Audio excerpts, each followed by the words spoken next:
everyone. Thank you for joining us live. I'm Andrea Thompson. I'm the director and founder of the Film Girl Film Festival, happening mid-November, 13th through the 15th. And since you're just joining us, you get an insider's tip. We're actually about to expand it to a week so you can have even more time to see all our films. And I actually have one of the filmmakers, one of our Milwaukee filmmakers here with me. Yes. Shalise Dominique. She Hi directed there. Legal Threat. Legal Threat on deck. How y'all feeling? Shout out to the cast if you're watching. Impolite audience, no response. Yes, no response. We How went through all this last week. So, after watching your film Legal Threat, which is this action kind of conspiracy thriller, one question comes to mind. Yeah. When did you work in an office and how much did it traumatize you? I mean, Okay, wait, when did I work where? in an office environment, and how much Oh God. did it traumatize Could you tell? Yes, I thought, wow, this person worked in an office and hated it. Well, I wouldn't say I hated it. Oh, I just think that maybe I'm really analytical, you know, so I pick up on all the little details. So I think that that's probably what you might have, got from it. these little details wouldn't happen to be like microaggressions, would they? Oh yeah, I mean, are you kidding me? I think the world is full of microaggressions. So there's a lot of passive-aggressive people, yes. you know. So Yes, there's a lot of yeah, that so in it's office. easy, you know. People project a lot. So if you are a really observant person, such as I, you know, you can kind of pick up on it. And so You pick up on it all. Oh yes, I don't miss a lot, which is a good thing and a bad thing. I Yeah, believe you, yeah. Yeah. That can be a curse. this is true. So what drew you to this genre, the horror crime thriller? Well, it's refreshing, and I get bored quick, really quick. So I like people, yeah. So I like people to wonder what's going to happen next, and everybody's got like 3 or 4 different devices on them at any given time. So for me, I just think that I wanted people to wonder, what was going to happen next, and I also wanted people to have the freedom to think about it in their own way and digest it in their own way.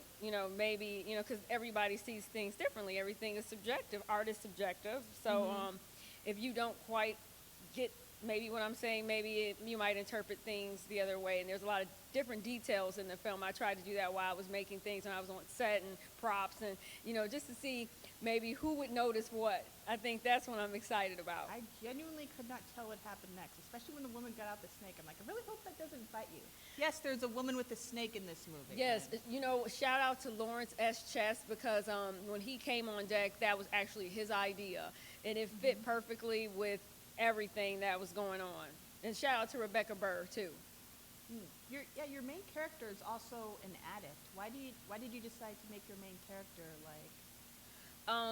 Because I actually am a child of addiction, and I think that it was imperative to kind of like touch on that narrative a little bit. And I think that a lot of people have problems with addiction, and even if you don't necessarily capitulate to that, as being a child of addiction, you have some sort of addictive personality traits, and I wanted to kind of humanize, the experience, and of the addict, and also show how self-involved that they can be, like where I think they really don't necessarily look at what's going on until they can't get what they need, and then they have a moment of clarity. So I think that was easy to kind of intertwine with the story of him having to look at something when he didn't have a choice anymore. Because I think that that's what happens with people who are addicted to anything. You can be addicted to a lot of different things. It doesn't have to be drugs, Conspiracy time. Yes. Or say, Or we're not obsessed with film at all, right? We No. can just have- Right. There you go. Right. The junkie itch. Right. And your film was obviously filmed at various locations around Milwaukee. Yes. Did you have a favorite location? There were a lot, but I liked where Mrs. Lord's Killingsworth. I liked that. The guy who let us do it passed away during post-production. I forget how to say his last name, but they're a pretty prominent Italian family in Milwaukee. They do a lot of catering and stuff, and I really like that place a lot. But I'd have to shout out. We did a lot with the 250 East building, and I really think we were there entirely too much. And shout out to Larry Gray, he was security. I mean, I literally could have broke out like a trunnel bed. Like we were there. I went there at least like 20 times. It was ridiculous. Yeah, early in the morning. I mean, yeah. So I would say the office was kind of like. I mean, we ended up shooting there a lot exteriorly and interiorly. Yeah. And you've worked on a lot of things actually, like not just local film, right? But MTV and a film called Operandi. Yeah. Yeah, I actually love music and I compose music, so I was able to place some of my work with MTV and some of their, reality stuff. And yeah, I was actually, my mom and I, we have along with Jamal Cannon, who's a local artist, and also he's does a lot with the community. We started Reign Supreme Entertainment, so we helped a lot of people, produce film. I guess that's how I was able to do this on my own. I don't think that if I'd went through all the things that I had went through, I don't think I'd have been able to do everything that I did. Mm-hmm. So yeah. Yeah, Milwaukee seems to be good for that. Oh yeah, it will rake you through. You'll learn how not to make a film. You will learn how to make a film. You will learn who not to work with. Oh yeah. And thank you for this platform. You supporting women. That's like really imperative because if you are uncompromising and you are a woman, it's a grind, and I welcome it. It's a grind. So thank you for that. Well, thank you for joining us and for making the film. Oh, no worries. It's not ended yet. It's not ended yet. Yeah. On that note, as much as I'm sure we both love and appreciate Milwaukee, like we also agree that it has its problems. Like it's very segregated. Yes. Racism. True. So, what do you think the film community and the greater Milwaukee community can do to kind of improve on that? Grow a pair. Grow a pair. Straight up, really. Women, and women need to take onus and responsibility and grow up. You have to work to get to where you want to be. There's no shortcuts, and if people earn respect, give it to them. Mm-hmm. I think that's the thing, especially with women. If a woman is earning her respect, give it to her. She shouldn't have to fight for it.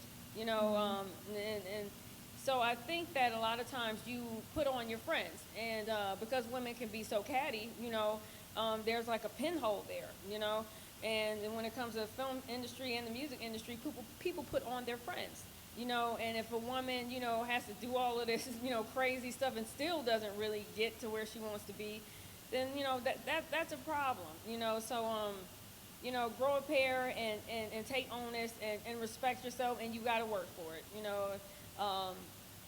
I do think that there needs to be some sort of, I don't want to say organization because I'm not a real big, tea and crumpets person. Let's meet here at this time and let's do this. But there definitely needs to be something for women and then women of color, people of color, because I'm not going to, I like to make films that take you somewhere else, and I feel like because I'm melanated, people expect me to make something other than. So when I came to make this film, and I actually finally got it done, or, I kind of felt like people looked at it and like they didn't, it was nowhere for their mind, for them to categorize it. And that's another thing. I hate categories. I hate it. I feel like you should be able to make what you want to make, and I feel like entertainment is supposed to take you somewhere. It's supposed to be a journey in that and some kind of joy in that, and I feel like that's what's missing. So as far as, Milwaukee is concerned, I think that there's this intrinsic thing, that goes deeper than just the art community, where there's like this crab in the barrel type thing, or people like we've invested and had talent come here who are, have notable resumes, and it's like this this thing happens and it comes over people and they don't have this loyalty to each other to say, hey, yeah, this person may have a resume, this person may have this, but we've been working together for this long, and let's build something. And I think that that's another problem, that there's not that, people get into this frenzy, and then they, there's just not that loyalty there, and things don't get complete, or people kind of disband, and then, things don't get done, or, Yeah, I've noticed that's one of Milwaukee's faults. Well, there are a lot of people, it seems, that you don't have to jump through as much paperwork as it were. Right. There are a lot of smaller places that will do a great deal for you here, Right. like this film festival. Right. I had a lot of help, and a lot of people came out to help me in a way that I just would have had. I just don't think I could have built this from the ground up without more of a structure, frankly, elsewhere. Right. But also, I found that some people in the arts community seem very interested in clinging to the ground that they've managed to carve out for themselves. Exactly. Yeah, not a lot of, sharing or, it's like a cold kind of, even if you help people, we literally paid to help people if you really think about it. And we still didn't get, the respect that we earned, Oh, I'm so sorry to hear that. Oh yeah, Milwaukee, it's like you literally, if you're a producer, that's how it started. At first it was I just wanted to finish a film. Yeah, you wore a lot of hats during this film. You were a producer, director. Were you also the writer? Yeah, and the cinematographer? Yeah, actually, I did a lot of research on what I wanted to use, to the tools to make the film. And I had an interview with this guy, Andy Spreco, and shout out to him. And he came on deck and he helped for a day. And he did a lot of work on Hollywood films. And after that, he didn't come back. So from that point on, it was me, and basically a lot of the times I spent with the lead, Aaron Sabilla, John Luke Barker. So just picked it up and just never put it down. So I miss it. I actually miss filming. Yeah, I didn't think I would like it that much, being a DP and actually filming, but I actually like it a lot. Excellent. Yeah, and I think I want to take this opportunity to shout out. This isn't a Milwaukee organization, but I did discover them in Chicago, and they are called Mezcla. They are specifically for female filmmakers of color, and they provide a lot of support.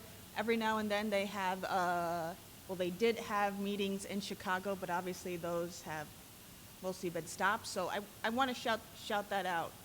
I wish I knew a Milwaukee organization to shout out for that. Yeah. And I'm trying to draw attention to that when I can. Yeah. So there's something else I want to shout out. Oh yes, and also a friend of mine is starting a diversity push, Start with 8 Hollywood, where they assign female filmmakers mentorships and everything. Okay. So I wish I knew people. I'm sure there are people in Milwaukee who are working toward that, but that's the ones I know. Awesome. Huh. And we actually covered a lot of my questions. So when you were talking about when you were shooting, when you were making this film, what films do you think influenced you the most? I can't really pinpoint one particular film, but I'm a big fan of all of the stuff from the 80s and the 90s, the sci-fi. I like Kenneth Johnson a lot. Things that have to do with people coming together and working towards one goal. Those Even things. if it involves big guns, like in this movie. Right. So I guess subconsciously, kind of worked its way in my narrative. So yeah. Any specific films that we should check out? To psych ourselves up for your film, do you think? You know what? Netflix has the Terminator on. No, not the Terminator. Total Recall. Total Recall has been on Netflix. I don't know if y'all been watching that, but I like that movie. I like Total Recall.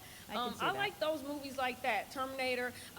Back in the day, they didn't have the technology, but they did have like the creative a process was homegrown, and it was so much time put into what they were doing that it just stands the test of time. And I really like stuff like in camera. Like for the first time, I saw the Space Odyssey movie while I was making this movie, and I was almost done.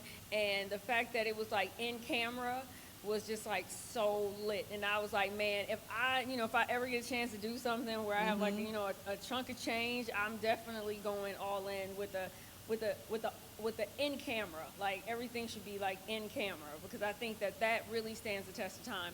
You look at certain things, and now it's like, I had to do like visual and comp work on this film, but what I really tried to do was try to make it look organic to the palette that I was working on, and not try to make it look something other than what it was supposed to be, or make it be all grandiose. And at least so then it wouldn't look all cheesy later, because you have big budget films that if you look back at them like 20 years, they look cheesy, and it's because they just did too much. Even so, I feel like if you go back and look at TV that was sci-fi from the 70s all the way up to like the 90s, and especially Kenneth Johnson, if you Google him, he did like stuff like old shows like Bionic Woman and like Incredible Hulk. The actual like comp work and all that stuff may look cheesy, but at the end of the day, the work stands the test of time because it was good stories and it was good filmmaking. Definitely. Yeah, so and I actually had a correspondence with him a couple of times, and he was cool.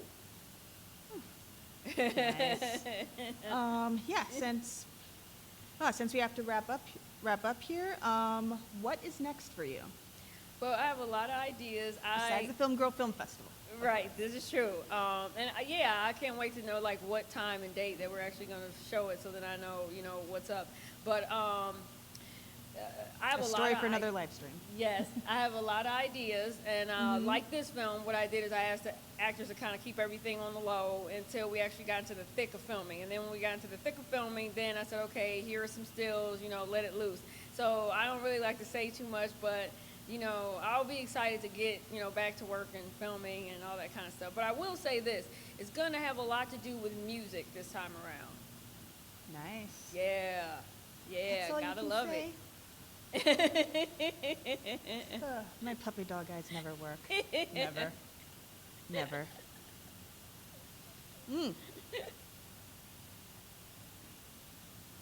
Oh yes, we still have a few more minutes. So also, last question, I think. Can you trust anyone? Well, I'll let you, I'll let you guys figure that one out, Oh yes, and congratulations on getting Mark Borchardt in this film. Oh, yes. Such a Milwaukee institution. Oh, he really is, and he is all the way live. He's everything that he appears to be, very humble, and I love working with Mark. He's a good person. So funny that he plays like a journalist in here who's firmly on the side of the conspiracy. Yeah. Like, we will not. Yeah, I just was determined to get him in, and I reached out to him a couple of times, and then he got back to me, and then I was like, okay, yeah, this works, because it was important for me to kind of like drive home that monotony there, and I said it would be perfect to kind of get him in there. Yeah. Yeah. Yeah. Plus, Milwaukeeans are going to run to any film that stars him, and rightly so. There you go. Rightly so.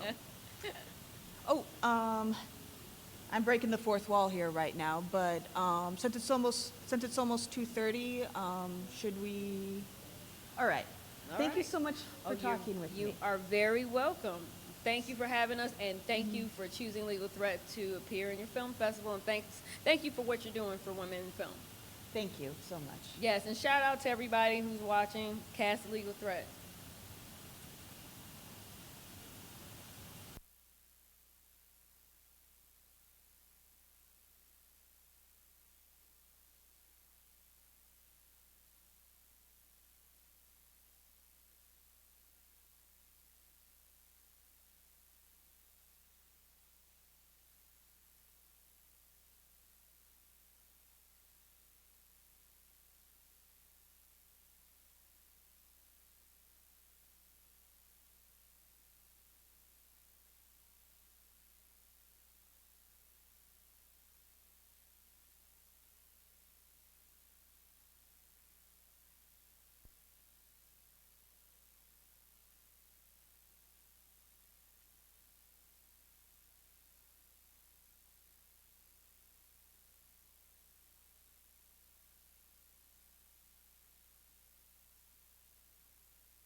Sorry, what?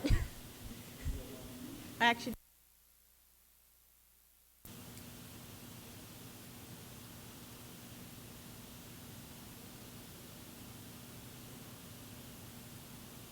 Okay, hello again. Once again, I'm Andrea Thompson, founder of the Film Girl Film Festival, November 13th through the 15th. But yes, we're going to expand to a week. So, and right here, I'm happy to have Robin Ehrlich, the director of the short film, A Period Piece. Yes, it's Halloween, and we're going to discuss the greatest horror of all, menstruation.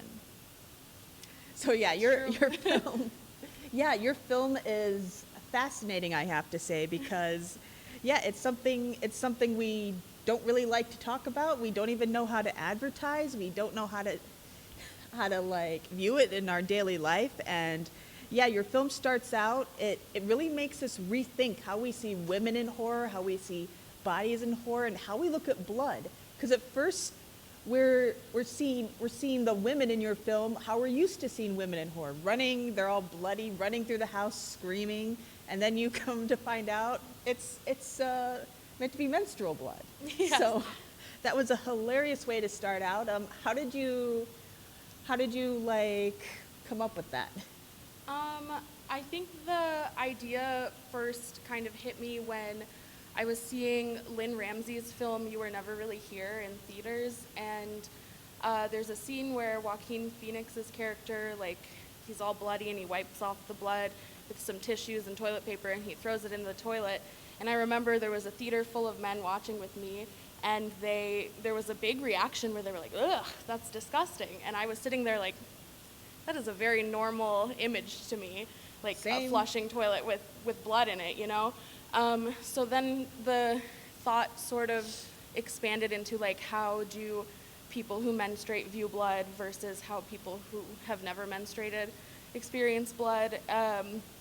And I was just on a very big horror kick.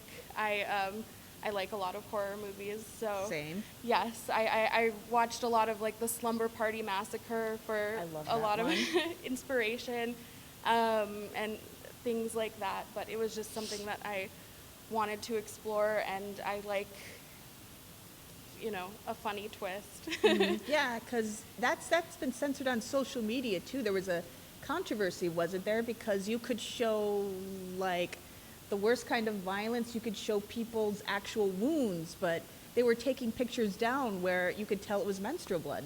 Yes, yeah, and I delved into a lot of just like how the media portrays menstruation when I was making this film, because Oh yes, the classic commercials you have in there. yes, yeah, there's the second act, I guess, of the film is just a lot of the blue liquid that is so familiar in menstrual commercials, but not very familiar in real life, because that's not what it looks like. No, it's not.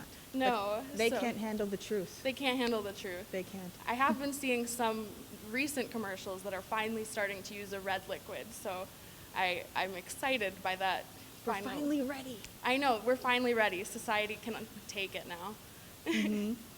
Is that, yeah, that ties into my next question of how you show how this is, they're going to market pads and stuff and tampons because this is big business and, capitalism. So it was really interesting, you including like those old commercials after that to show how the awkwardness, like people obviously want to make money on this, but they didn't know how to market it. Right, a lot of like women playing tennis and doing gymnastics and looking very happy, and then just this really eerie blue liquid. It doesn't really make any sense, because I think it's interesting how periods are marketed normal, to be 'cause that's where like trained to- sanitary. Yeah. Like, I don't know, we can't really talk about how messy and kind of horrific they are.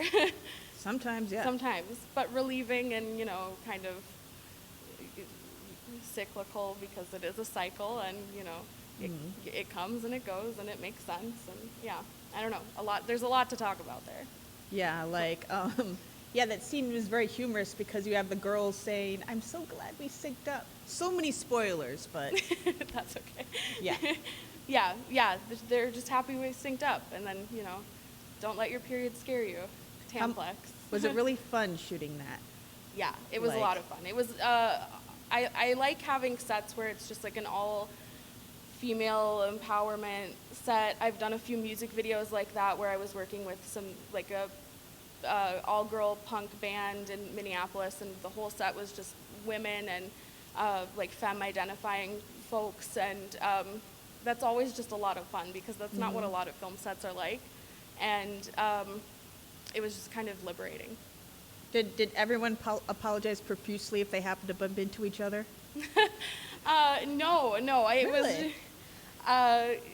yeah, it was pretty freeing. It was just like, let's cover ourselves in blood and run around and scream and see what happens. I had to ask because at women networking events where it's all women, if we bump into or we slightly get each other, we're like, oh, I'm so sorry. Right. It was a very polite film set for sure. It was just, it was just a lot of fun though. Yeah. So the mood on this was really, it seemed really light. It was for such a like dark kind of tone for the shoot. It was definitely a lot of laughing, a lot of just like, how ridiculous is this? And yeah, we bonded. Yeah. Is there like a reason you decided to approach your opening scene that way? Like what kind of gave you was there a moment of inspiration? Like, it seems like that moment in the theater with a lot of men, that's really what inspired you. Yeah. But was there a particular moment of inspiration behind that opening? I think a lot of my past work has kind of focused on not menstruation necessarily, but dealing with like women's realities that make men uncomfortable. So I really wanted to, right off the bat, kind of explore that, and I wanted it to be intense, and I think especially since I feel like the last act is more cathartic, so I just wanted it to start out how a lot of horror might. I think I also watched Blowout pretty around the same time, and that starts with a kind of similar sorority girls running around the house, and I think just those images stuck with me a lot. Classic. But I wanted to subvert it a little bit. Subversion done, I think. Thank you. But yeah, you actually wiped the next question out of my mind. Oh, I remember now. You mentioned the third act, and I guess we haven't talked much about that yet. But yeah, you also show nudity in a way that we're not used to seeing. Like, the woman's body is very natural. She's in like this tub full of like red water, let's just call it. Yeah. And and she stands up, and you really see her in a very natural way. So how did you approach shooting that scene? Because it's very sensitively done, but it's very gritty. Thank you. Yeah, it was a extremely closed set. It was just me, my camera woman, and then the actress, and who was wonderful, Leah Gale. She's great. And I think something that has struck me in a lot of films is just the way that like women washing themselves is shown in a very sexual way often. Like, if we see a woman in the shower, it's like never just her cleaning herself. It's kind of always shown from this like male gaze where there's an ulterior motive there, and I wanted it to really just be like she is cleaning herself and she's in this bathtub. I mean, it's obviously a little bit exaggerated, but so it was I really liked shooting that scene. It was kind of stressful because we forgot that when you put water in a bathtub, it gets heavy. So there was some drama about getting the bathtub in position and not spilling everything. There was a lot of water everywhere. But that was it was a nice shoot, and I think we had fuzzy robes available and wanted to make everyone comfortable. We laughed the whole time. It was really nice. Yeah, that sounds like an ideal way to shoot a nude scene. Yeah. Yeah, like when you advertise that kind of thing, how do you advertise? Because another film I love, the Love Witch, you could see this. I love The Love Witch. And did you hear how they advertised like the role? They said there'll be some nudity, but we'll make sure you're comfortable. It was very sensitively sensitively done in like the casting notice that I saw.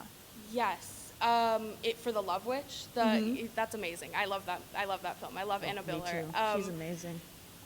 Yeah, when we were casting that role of the person in the bathtub, there was a point in the audition, I guess, or it was more of a conversation, and I just made sure to say, like, there is a nude scene. It would be a closed set, just me, my camera person, Emma McAllister, also great, and then you, and we would, you know, supply towels and robes, and I just want to make sure you're comfortable with this. And most people said they were very comfortable with this idea. Leah, who is that actress in that scene, was extremely on board. She was just very excited by the concept. She was all for making a period-related movie. But yeah, it was very much a conversation that we had in the casting process to make sure that they were extremely aware of what was going to happen and aware that we were going to do it in a sensitive and kind of comfortable way for everyone. Yeah, the little things you mentioned, like robes, towels, I guess some films really don't provide those things to actresses No, who do. and like we had a shower on set so that immediately once the whole thing was done, because I mean she did get out of the bath and she was covered in blood, and we were like, it won't stain, I tested it at home, don't worry, you can go shower, we'll clean up this stuff. I just wanted to make sure, because it is very, I'm sure, I mean, I haven't I feel like that it's to be on camera in that way is so personal, obviously, and it takes a lot of bravery, so I just wanted to. We analyze women's bodies like it might have gotten worse over the years, what with social media and everything. Yeah, I 'Cause agree. there's so many ways you can be cruel to someone from a safe distance. Absolutely. And yeah, this, I take it your short, but was directed. We've talked a lot about this kind of being a reaction to like the classic male gaze in a way, but this seems aimed at women too, because you can't blame a lot of women for not being uncomfortable talking about their periods, because they've been made to feel so uncomfortable about that. Yeah, definitely. And I was uncomfortable talking about it for a very long time, and then I think something clicked in me where I was like, this happens to me every month. I don't know why I have to hide it all the time. If I'm in that much pain, why can't I talk about it? And why can't I don't know. And even when it's like comforting sometimes, like, oh, I got my period, why can't I just be like, this is happening. This is what's going on with me right now. It happens a lot. It happens to a lot of people. So Almost every woman in the world. almost every woman, some men. It's not exclusive, but people who menstruate, you know, it happens, and It's natural. It's It should have to natural, be and I hidden. feel like it should be talked about more. And I hope that some people who see this film will be inspired to talk about it a little more, even the bad or the good, whatever, you know. It's something that happens to them. Definitely. And like, were there any like, yeah, we've talked about specific inspirations for like, well, inspirations for specific moments, the opening and everything, but like, is there any like, or for the film itself, anything besides You Were Never Really Here, great film by the way, like any other like influences on this film? Yeah, I feel like there was a lot that influenced me while I was working on this, and there was Shout outs. yeah, I'm trying to, suddenly my mind is going blank. I mean, Lynn Ramsey and then Anna Biller, definitely. I think I channeled a lot of my love for the Love Witch. There were some like more experimental underground films that, because I was in college at UW Milwaukee when I was making this. This was my senior thesis film, so a lot of my professors were huge inspirations to me. I would say Ariel Teal was, her film Becoming inspired a lot of my work. Jessie McLean, who is the voice of the commercial in this film, who says, "Don't let your period scare you." So much of her work has inspired me. Jennifer Reeder, who was not my professor, I've never met her, but her film Knives and Skin, which released last year. Yes, that was I incredible. love that film, and I think I saw that kind of around. I was already working on this movie, but I think that affected a lot of the ways that I approached post-production, and I was just so inspired by that movie. Oh yeah, that movie was incredible. I interviewed her for it. And Really? Yeah. I'm jealous. That sounds amazing. Thank you. Yeah. Thank you. It was pretty cool talking to her. She's great. Yeah. She is. And yeah, dang it. Now I want to rant about that film, but pulling back. Yeah, we've talked about the experimental genre, and it seems to be. We seem to have gone. I'm looking at this, and we seem to have gone off. Oh, never mind. It's all good. All right. Well, what was I saying? Yes. Do you think? I've noticed the experimental film as a genre. It really seems to have been experiencing a resurgence. Do you agree? Yes, definitely. Mm-hmm. And I think, I mean, I was not aware of as much experimental film as I am now prior to entering the film department at UW Milwaukee. They're very experimental film focused, and I had just never really explored that world, but I love it. I think, I think, experimental film is really interesting, and it can be even more personal sometimes than, or a lot of times than, like, commercial features and shorts. So I'm excited to see people getting more into experimental film. I was excited that I got more into experimental film. Why do you think you hadn't before? I just hadn't been introduced to it. I mean, I knew, like, the extent of my knowledge was, like, the films of Stan Brakhage, which are amazing, but, like, very experimental. And, like, I didn't know that there's kind of, like, obviously a spectrum of what experimental films can look like. I thought it was just, shot on film, you tape and glue different objects to the film, which is really cool, and I've tried that, and it's a lot of fun.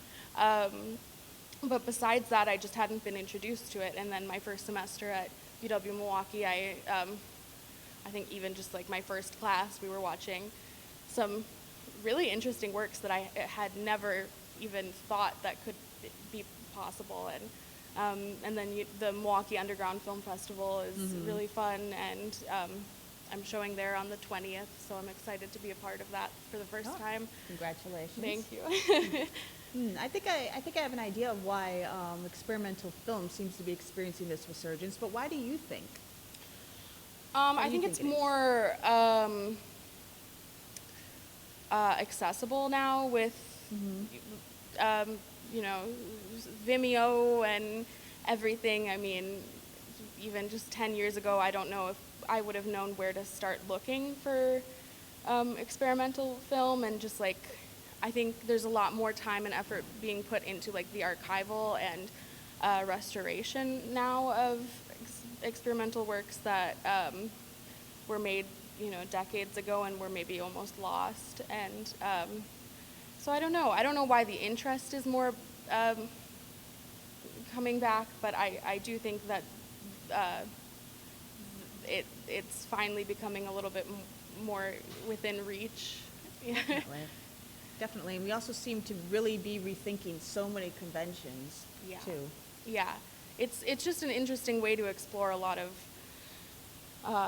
very deep thoughts and social matters, and I think it's a lot of fun, and it's very interesting. Yeah, it also seems very easy to go wrong with it, though, too. Yes. Definitely. And yeah, you mentioned this was your senior thesis film, so you're not in school anymore then? No, I graduated in December of 2019. Oh, what a time to graduate. Yeah, just a little bit before the world kind of fell apart a little bit. A little bit. A little bit. A little bit. Yeah, weird time to be a graduate, but what can you do? At least you're not starting school. Yeah, that is true. Yeah. On a more cheerful note, what's next for you, do you think? Well, Besides the Film Girl Film Festival. Yes, that's coming up, and I'm very excited. Thank you. I'm showing a film of mine called Angles at the Milwaukee Underground Film Festival on the 20th. And I'm very excited for that. It's the second in a series of experimental films about like my relationship with my body, and a third installment is in the works a little bit. Oh, so is this a planned trilogy, or? I don't know how many there will be. It wasn't even a planned series, but then I just keep having more to talk about, I guess. But there's definitely a third one in the works. I don't know if that's the end, but for now. Can you kind of tell us a little bit about Angle and the third film you're planning? Well, Angles was a film that I made in my sex and gender and film and video class a couple years ago, and it was kind of like a personal documentation of some of my experiences, like with having a body, and exploring that through like screen recording of Photoshop. I like working in like a digital space a lot of the time. This new one is kind of going through more of that, but in a more physical way, with more related to food and the body. Yeah. I see. Yeah. Yeah, I think I know the answer to this question, but why do you think so many of your films like explore your relationship with your body? I think it's a kind of universal experience for people, but especially women, even as like being at one point a little girl, just like having to deal with maybe my body not always being entirely mine. And so in the recent past years, I've been very excited to kind of reclaim my body and show it in ways that I didn't think were possible, or talk about it in ways that I would not have felt comfortable doing. Yeah, I think there's a lot of trauma that comes with having a body and being a girl. Definitely. Yeah. Yeah, and what is your advice to other girls and women who, how do you kind of reclaim that space to say, no, you don't get to analyze, this is my body, I get to decide how I view it, what to do with it. How did you do that, and what would you give, how would you advise? I mean, mine was like a lot of therapy and like working through a lot of things, but I think it's just important to remember that your body is yours and nobody else's. No one can tell you what to do with your body, what to put in your body, what you want to do. Like, you are in control of your body, and if you need to work through some things, I suggest making a film, making an experimental film, even just like a diary, video diary, something. I think art is a really good way to work through a lot of that trauma. Yeah. Definitely. I think sadly, that's still something a lot of girls have to encounter. Absolutely. So. Well, it's an inevitable, not have to, but they inevitably do. They do. I hope that changes, but. So yeah, what do you want people to take away from this film in particular? I hope that people are more comfortable talking about things that happen to them, especially natural things, but even if it's something that's not natural, I mean, there shouldn't be judgment associated with really anything, but especially just, like a naturally occurring medical body experience.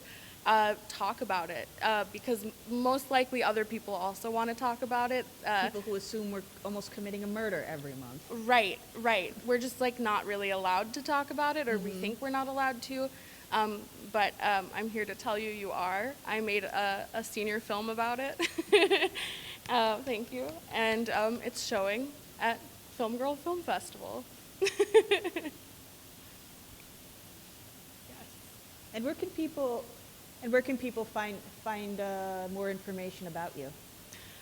My Instagram account is half, I would say, pictures of my dog and then pictures of my art. So it's just Ehrlich Robin, EhrlichRobyn.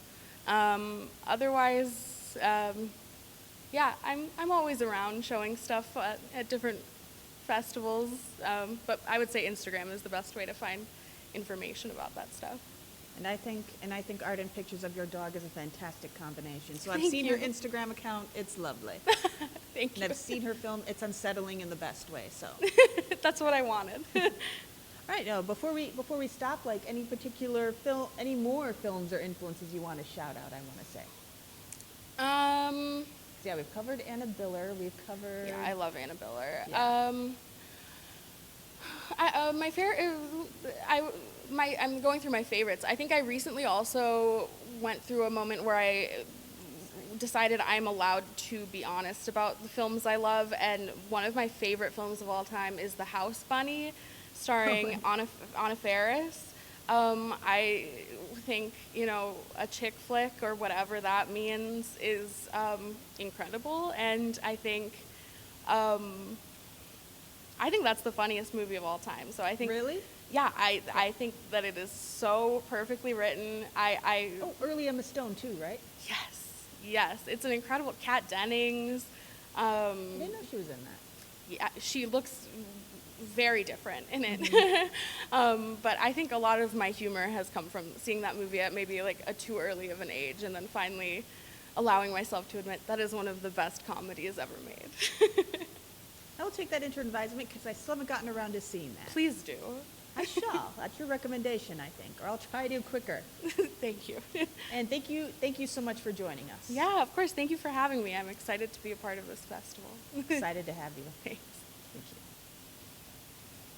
you. Good.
Hello, once again, I'm Andrea Thompson, founder and director of the Film Girl Film Festival, November 13th through, you're hearing it here first, through the 20th, not the 15th, once again. And up with me, I have Amber Rose McNeil. She's the director of a short film, and she decided to take a safer topic for her film. It is called Normal Porn for Normal People. Yep. So yes, hard question first, pun intended, definitely. Your film is kind of about the fetishization, I finally got it out, of like violence and porn and sexuality itself as kind of embodied through porn. So it doesn't seem to be against porn itself, but rather this fetishization. I can pronounce that, Fetishizing. but yes, but it seems to be against that. Is that correct? Yeah, I mean, like, I'm definitely making a fairly strong comment on the way that our media, both in the US and Australia, where I'm originally from, tends to romanticize and fetishize and almost, I'm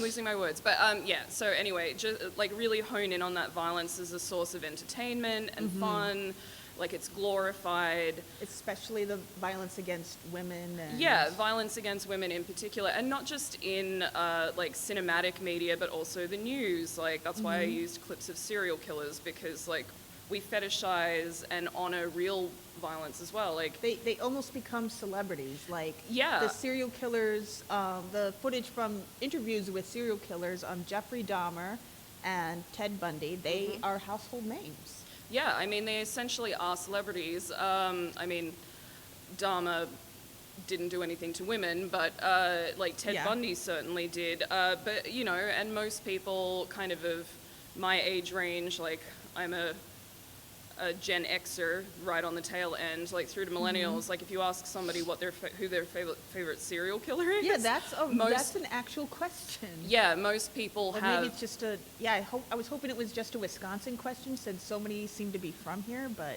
No, it's not. And there really seems to be this detachment between real life violence, violence for entertainment, kind of like this honoring in the media of violence, and like the actual acts of violence, which is something that really bothers me. So that's one of the reasons I wanted to make that commentary. And it's kind of a weird juxtaposition that violence is glorified, whereas sexuality, even if it's consensual and, you know, everyone's having a good time, that's really demonized. So I kind of wanted to make that point Yeah. of like, we're sexualizing violence, Well, but then we're demonizing sexuality, and that just doesn't yeah, it's sit almost right. our cultures. Well, I can't speak for Australia, but in our culture, like consensual sex almost seems more condemned than rape sometimes. Yeah, particularly when a woman is in charge of her own sexuality. That seems to be, well, not seems to be, horror. that's, you Just know. in time for Halloween again. It's terrifying to a large portion of men when a woman, you know, controls her own sexuality and, you know, acts in a sexual manner. That's terrifying. And I feel like that's kind of what plays in to this kind of Puritan approach to sexuality, because in Australia it's quite different. You Really? used to be able to like sunbathe topless at the beach. Really? Naked body, yeah, I grew up sunbathing topless on the beach, like through teenagehood. And it nothing just, bad happened to you? no, wasn't a big deal. Like nudity is not just about sex in Australia. Like people flash each other for fun when they're teenagers. I don't know what it's like now, but like in the 90s, like nudity is, it's just a naked body unless you're in a sexual situation. It's not like you see a woman's breasts and suddenly it's this huge deal. So People don't even like seeing women like breastfeed. So even if it's not, yeah, people almost they don't want to see that. They want to see, yeah. Yeah, I mean, the landscape's changed a bit in Australia, but coming to the US, it was definitely kind of confronting that there's this really puritanical approach to sex and pornography, not the violent kind, but the kind of consensual, like, well-done stuff. That was probably one of the biggest culture shocks for me, coming from a fairly, like, liberated sexuality in Australia.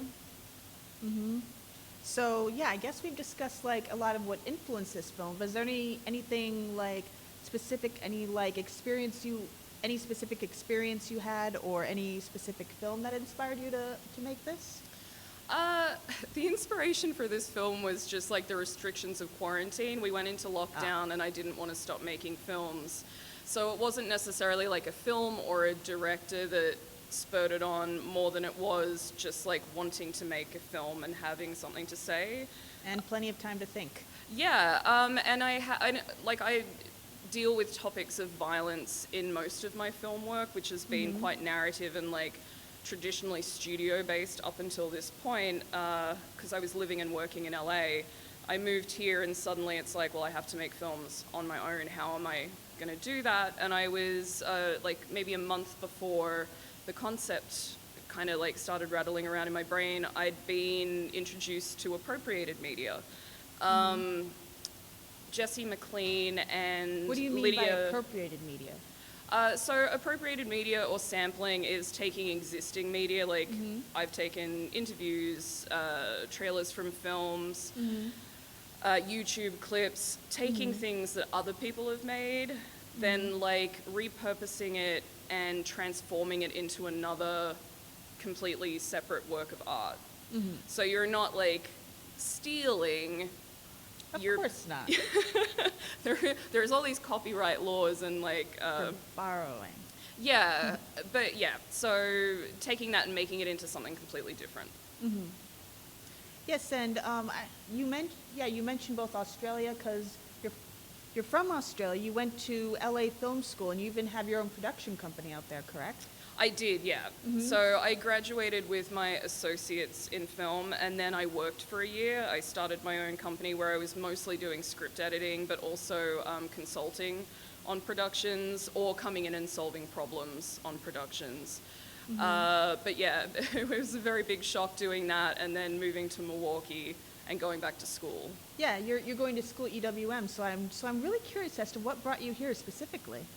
I actually came here for the first time to do research on a script that had to do with Dharma. Of course. And I came here and it wasn't what I was expecting, and I fell in love with the place, and every opportunity that I had, all the free time I had, I kept coming back, and I was like, I feel like I should just move here. I like it so much, so I did. Oh, well, just to shout out the city. What do you like so much about Milwaukee? Spread the love. Look, and this is not glossing over the issues that exist in this city, because I'm aware there are a lot, but in general, there I are. feel like people are a lot kinder and more friendly, and that kind of, people in Australia are like that as well to a certain extent, so that kind of made me feel more comfortable, but the architecture is really beautiful. There are actual seasons here, unlike LA where it's warm all the time, so. Warm all the time. I don't know. I could stand for some of that. But anyway, and back to your film, Normal Porn for Normal People. You mentioned like really kind of being shocked at the like more puritanical approach that apparently exists in Australia. Do you think porn becomes this kind of a convenient scapegoat for real life violence? Yeah, I mean, you see that even in the clip that I used from Ted Bundy, where he's like trying to blame pornography for his crimes, which was like a real kind of like go-to for serial killers in that era. It seems to go through phases, like different things. People like to blame different things, a simple explanation. Yeah, well, They want a simple explanation. Yeah, it's I mean. more convenient to pass the blame than look at the real issues in society. Oh, yes. And it's easier to believe that there are evil people as opposed to people that just do really horrible things. So I think those two things really tie in together. Definitely. I noticed that while there is rightly a lot of focus on the violence on women in your short, you also include a few instances of like male on male violence and how that is fetishized as well. Can you describe why you decided to also include that? I mean, I am a woman and I've experienced violence personally, so obviously like female-centered violence is something I focus more on, but violence isn't specific to women, and men Definitely. also perpetrate violence against other men. So I feel like it's important to be at least a little bit inclusive, and obviously there's violence towards like non-binary people, and I'm And going feminine from presenting. yeah, exactly. men. I'm going from a very old school binary perception, which is mostly Same. what's expressed in film and the film bits of cinema that I used. But yeah, I was trying to be at least a little bit inclusive in the format which I was working with. Well, yeah, I feel like that's a very much under-discussed phenomenon too, how men, if they are somehow perceived as like insufficiently masculine, like they do suffer violence, like, and even rape on screen, and like for all the ways like rape isn't depicted well when it happens to women. It's almost never depicted, I've noticed, as a serious issue when it happens to men. It's almost always a joke. Yeah, and I think, I mean, that all stems from like traditional masculinity and how toxic being like uber masculine is, that when there are men that don't meet that, they're victims of violence, whether it be like very, whether it's microaggressions through to like actual acts of physical violence. That's something that I think needs to be discussed more, because Definitely. there are people in my life who are not as masculine as, you know, they're supposed to be, and they're constantly victims of microaggressions, like, you know, little jokes that seem harmless that really aren't.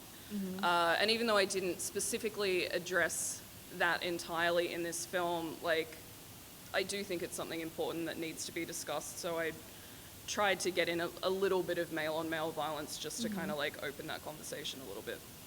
Yeah, and another thing on that note, you mentioned so much the difference in culture you experienced here and Australia. So I've noticed how toxic masculinity affects the men here and why they expect women to do the emotional work for them, partly because it seems they are not allowed to be vulnerable and really talk about anything that could make them be perceived as feminine. And that seems a particularly toxic expectation here. In your experience, is that as strong in Australia, where you're from? Yeah, I mean, there's definitely a lot of toxic masculinity, but I think it presents in a different way, because Australians are kind of a little bit more laid back, and there's not such a big gap between the power dynamics of men and women, again, speaking purely in that binary sense. But yeah, like the traditional ochre Australian male is quite a toxic figure. You know, like, oh, just harden up, mate, she'll be right. Like, nothing, not particularly emotional and allowed to express emotions. Crying is gay. There's a lot of kind of that type of toxic masculinity in Australia. Not so much the full oppression of women that we kind of see here. Like, women shouldn't have control over their bodies and should just be in the house and should be subservient to men. It's not quite that extreme, but there's still a lot of domestic violence in Australia and toxic attitudes towards masculinity and femininity. I see. Well, sorry. I just don't like how it seems so similar. But back to your film. Are there any specific influences? In terms of like cinematic or? Yeah, cinematic influences, I'm sorry. I mean, I took clips from a number of films that I really like. I love the horror genre. That was kind of my... Same, but so problematic. My jam. Yeah, I mean, it is. But it's important to remember that it is just art and a representation and not like somebody's true beliefs or the way they think the world should function. I used clips from Red State, directed by Kevin Smith, that a lot of people don't know he directed because it's such a departure from his usual kind of like dick and fart jokes. But yeah, that's one of my favorite horror films. I think it's so perfectly done. It's based on the Fred Phelps family and an interview one of his friends conducted with Fred Phelps before he died. And so like... Oh, for people who don't know, can you give a little background on Fred Phelps? So he was the founder of the Westboro Baptist Church, which is like the God hates fags people that will like we protest all know the soldiers. Westboro Baptist Church. Like At least I hope we do, negatively. they seem to be disbanding now, which is kind of a good thing. But yeah, I mean, like a really horrible group of people. Oh, yes. So there's so much violence in that film that has to do with culture and organizational structures and stuff like that. So I'd say out of like all the clips I used, that was probably the biggest, just because it encompasses social issues more than the other ones. But it's not like a direct inspiration or reference. Was there any particular moment that said this is where that kind of inspired you? You mentioned quarantine and having time to think, but how did you decide to did you have any other topics that you were kicking around before you decided this is the topic, this is the film? I mean, not really. I had the title for about a week in my head, which is actually from a creepypasta, like a short internet story. And I was thinking about a more realistic representation of telling that story on film. But I kind of let go of that pretty quickly once I started thinking about like extreme violence on the internet, and then centered around, making a commentary on the way that media approaches violence. Yeah, I love how your film seems to be, well, it is this kind of mashup between experimental and horror. I'm a big fan of horror too, and sometimes I have such difficulty reconciling the movies I love and how it seems to view me. So how do you kind of perform that balancing act when you watch these films you love, but at certain moments you think like, oh, right, that's how... I mean, I tend to see them as art, which I understand can be a little bit problematic, but they're made up. They're not real. And I think that, there is also this link that's constantly drawn in the media that watching simulated violence is going to cause real violence, and there's no evidence of that. There have been plenty of studies done, there's no evidence. So, I think that watching horror can actually be a good outlet for aggression and violence. Definitely, yeah. Without anything bad happening. And what kind of draws you to both these genres, horror and, well, I guess you explained why horror is such a fascination, but why experimental film? I'd never really done anything with experimental film before. I grew up watching David Lynch films. I think I was 5 when I saw Blue Velvet for the first time, Oh my. which probably explains why I'm a bit of a weirdo now.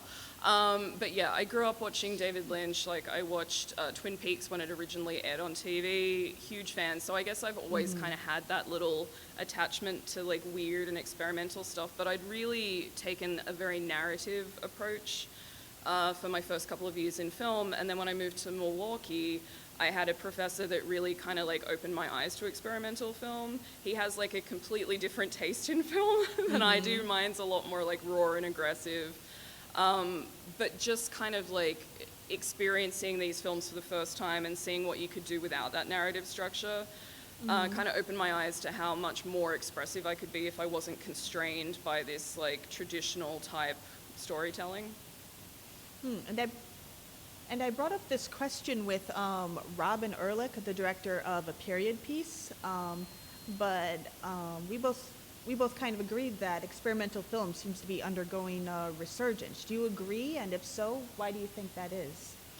I mean, it depends where you are, I guess. In LA, I don't really feel like it's making that much of a resurgence. Everything's quite studio-based and narrative there for the most part. That's kind of like the standard.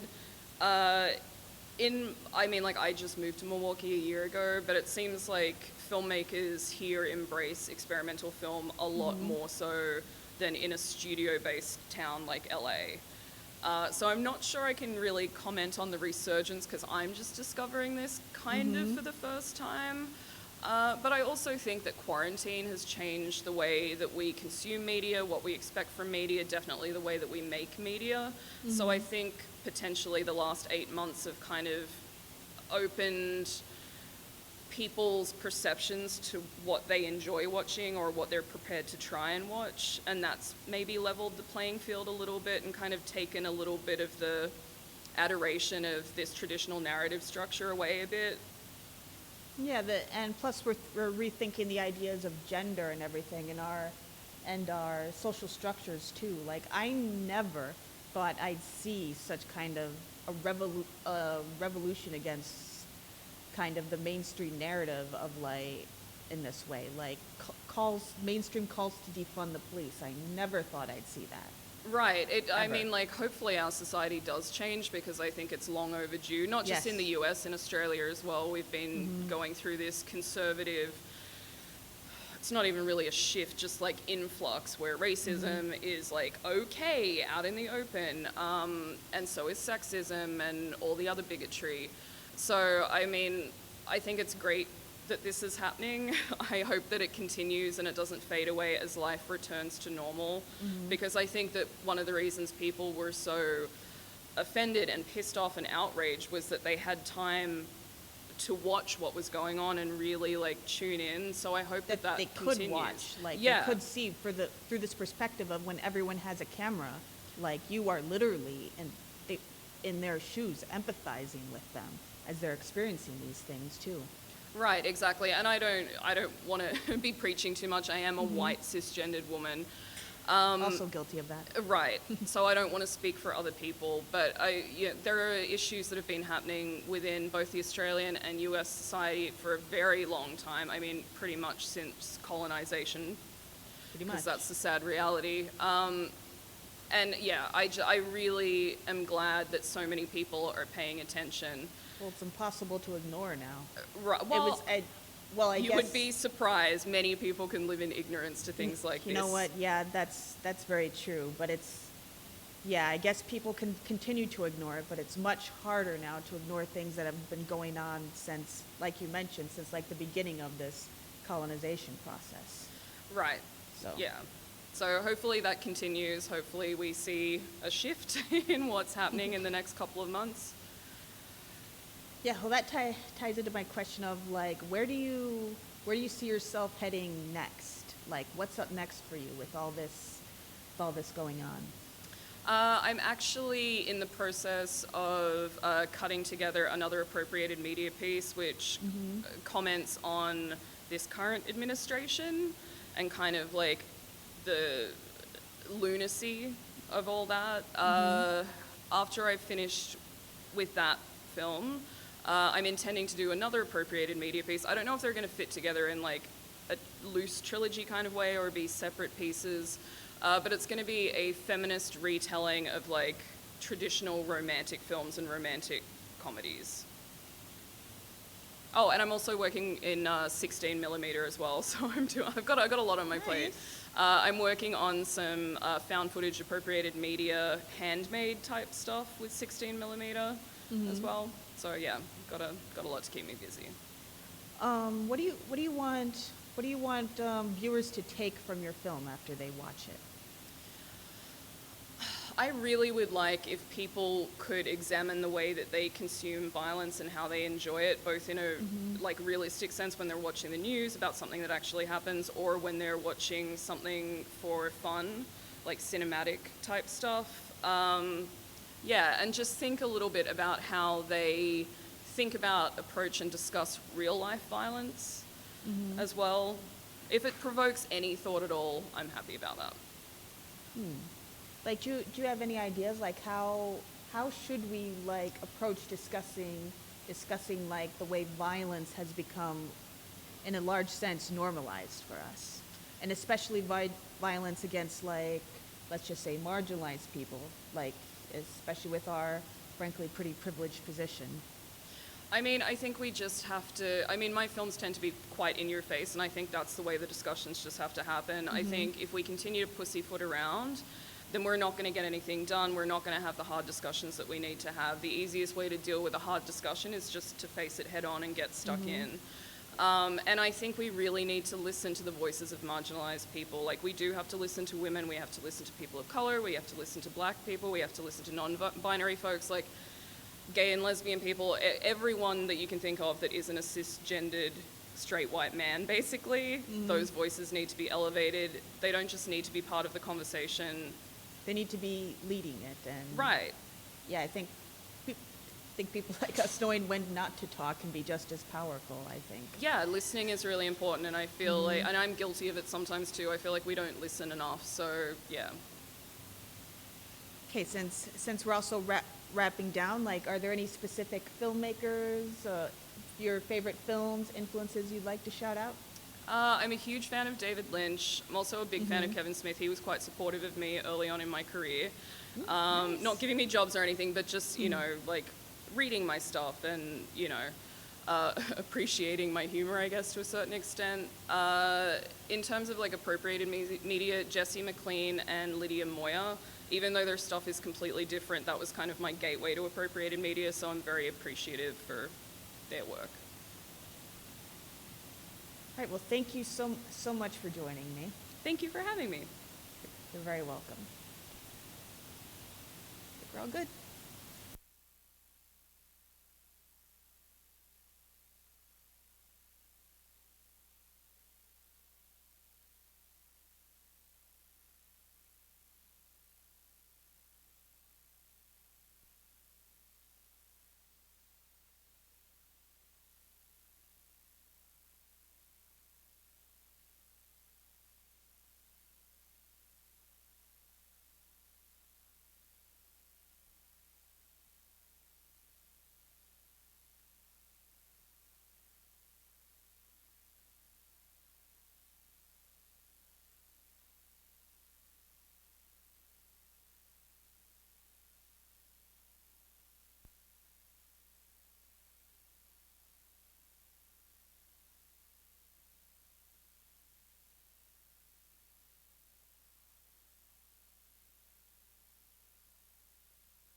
Hello, once again, my name is Andrea Thompson. I'm the founder of the Film Girl Film Festival, occurring in November 13th through the 15th originally, but COVID makes fools of us all, so expanding it to a week.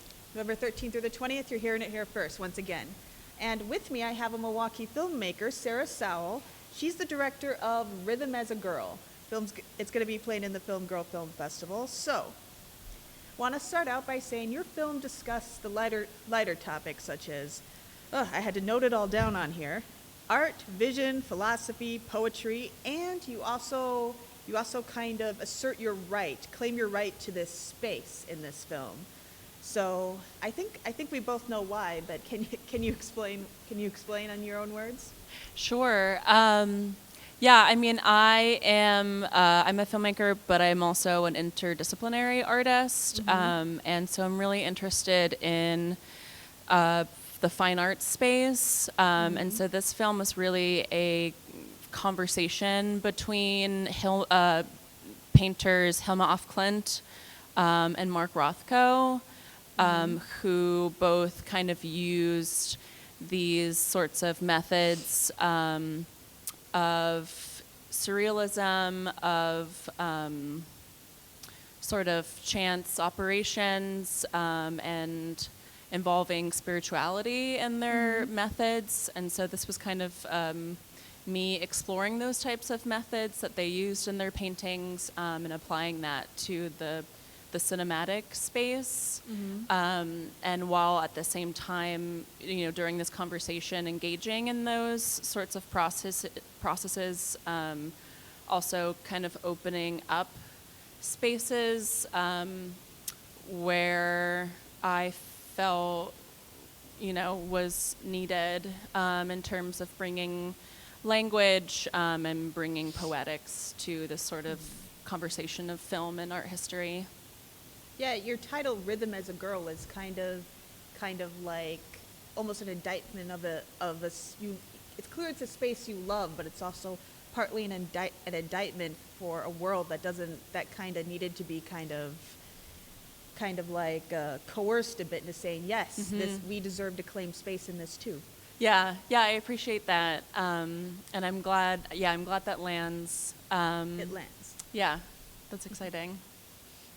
And when I looked at your film, with those painters, it's hard to describe what you see in your short film. It showcases your very real skills as a filmmaker, but it could also be a kind of glorious imperfection, as it were, because you incorporate a lot of things that could be called like filmmaking mistakes, almost like abrupt stops in narration and sound, and the way you incorporate the visuals. But yeah, you can tell that this wasn't something you carelessly threw together. This was very purposeful, and it was very much a subversion of the traditional cinematic approach. So why did you decide to go that route?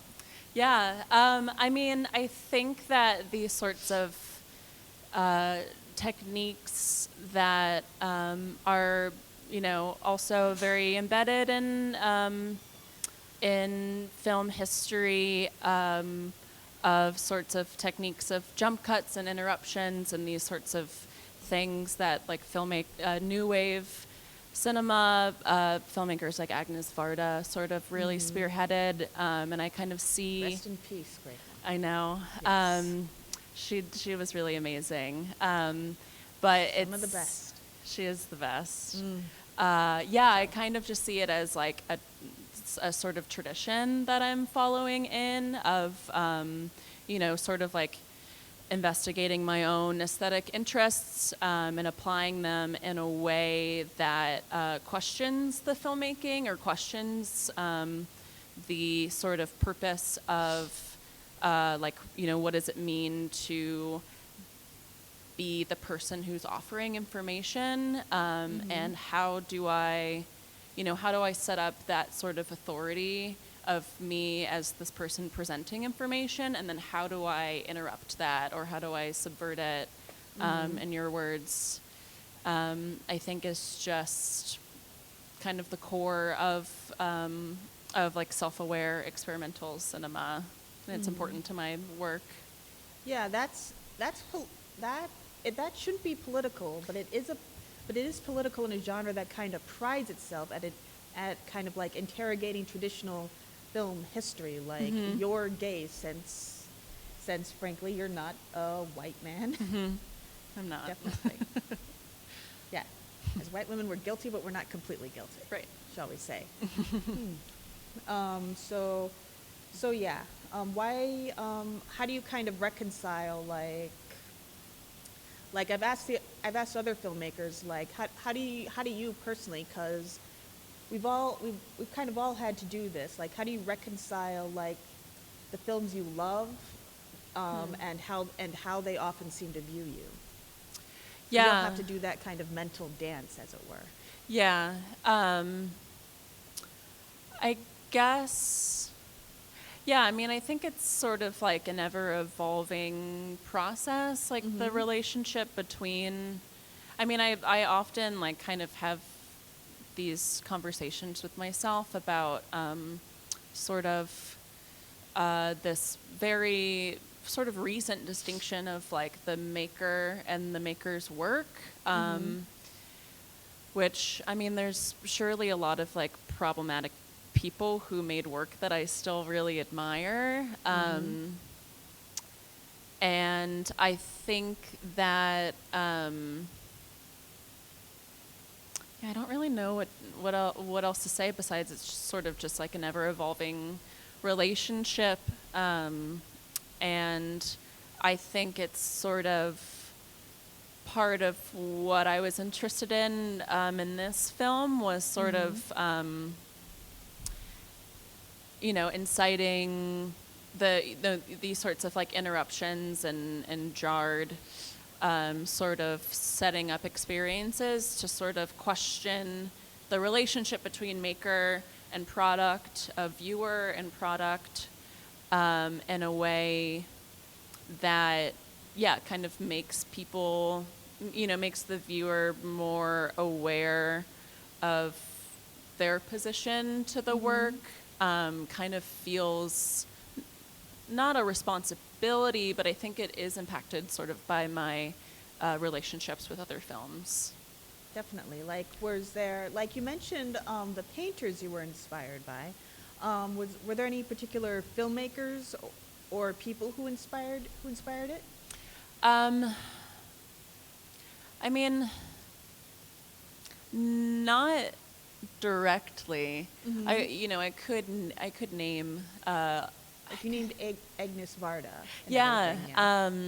Which is funny because I'm not all that familiar with her work. I think that I look more at the people who make films, and kind of am hyper-focused on the process and the methods, and the sorts of attitudes that filmmakers bring to their work, because I think that is the part that resonates the most with the films that I think are sort of, yeah, like forging a new sort of space. Definitely. By like a new sort of space, can you kind of describe that? What goes in, just describe the concept. Yeah. I mean, yeah, the concept, I think the concept is still like, you know, radically expanding, and is happening currently, and I think has, you know, a filmmaker that I can cite directly is Chantal Ackerman, and these sorts of, you know, her interest in duration, and her interest in personal storytelling.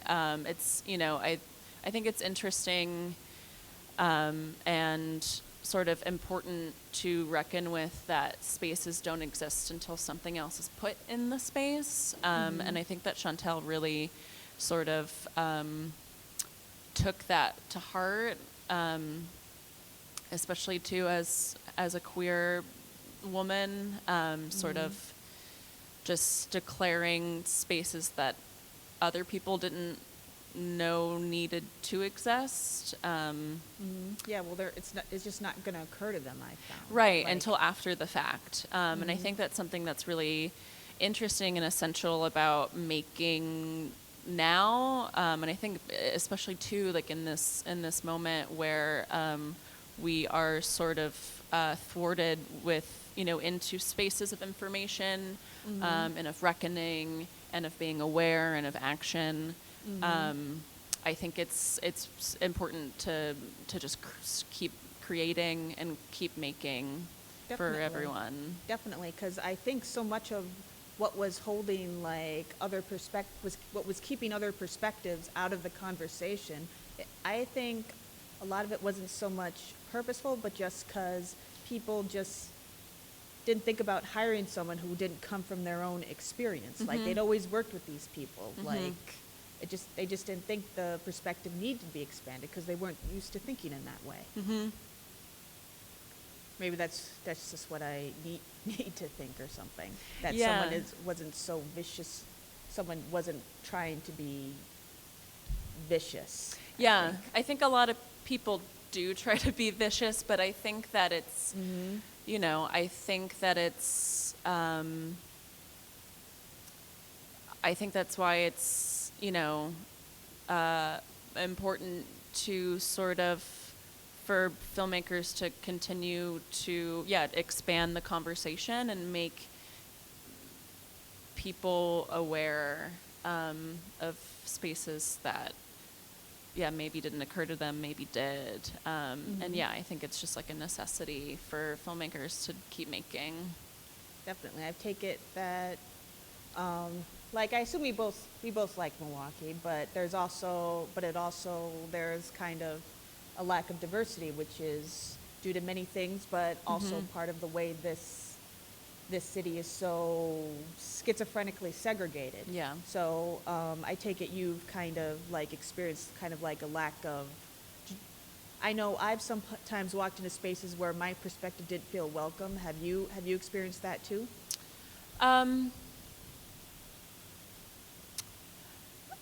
Not explicitly. Well, it's generally not explicit. Right, but that's- yeah. They make their feelings about you known. Sure. Sometimes consciously, sometimes not. Yeah, I mean, I think on the individual level, like,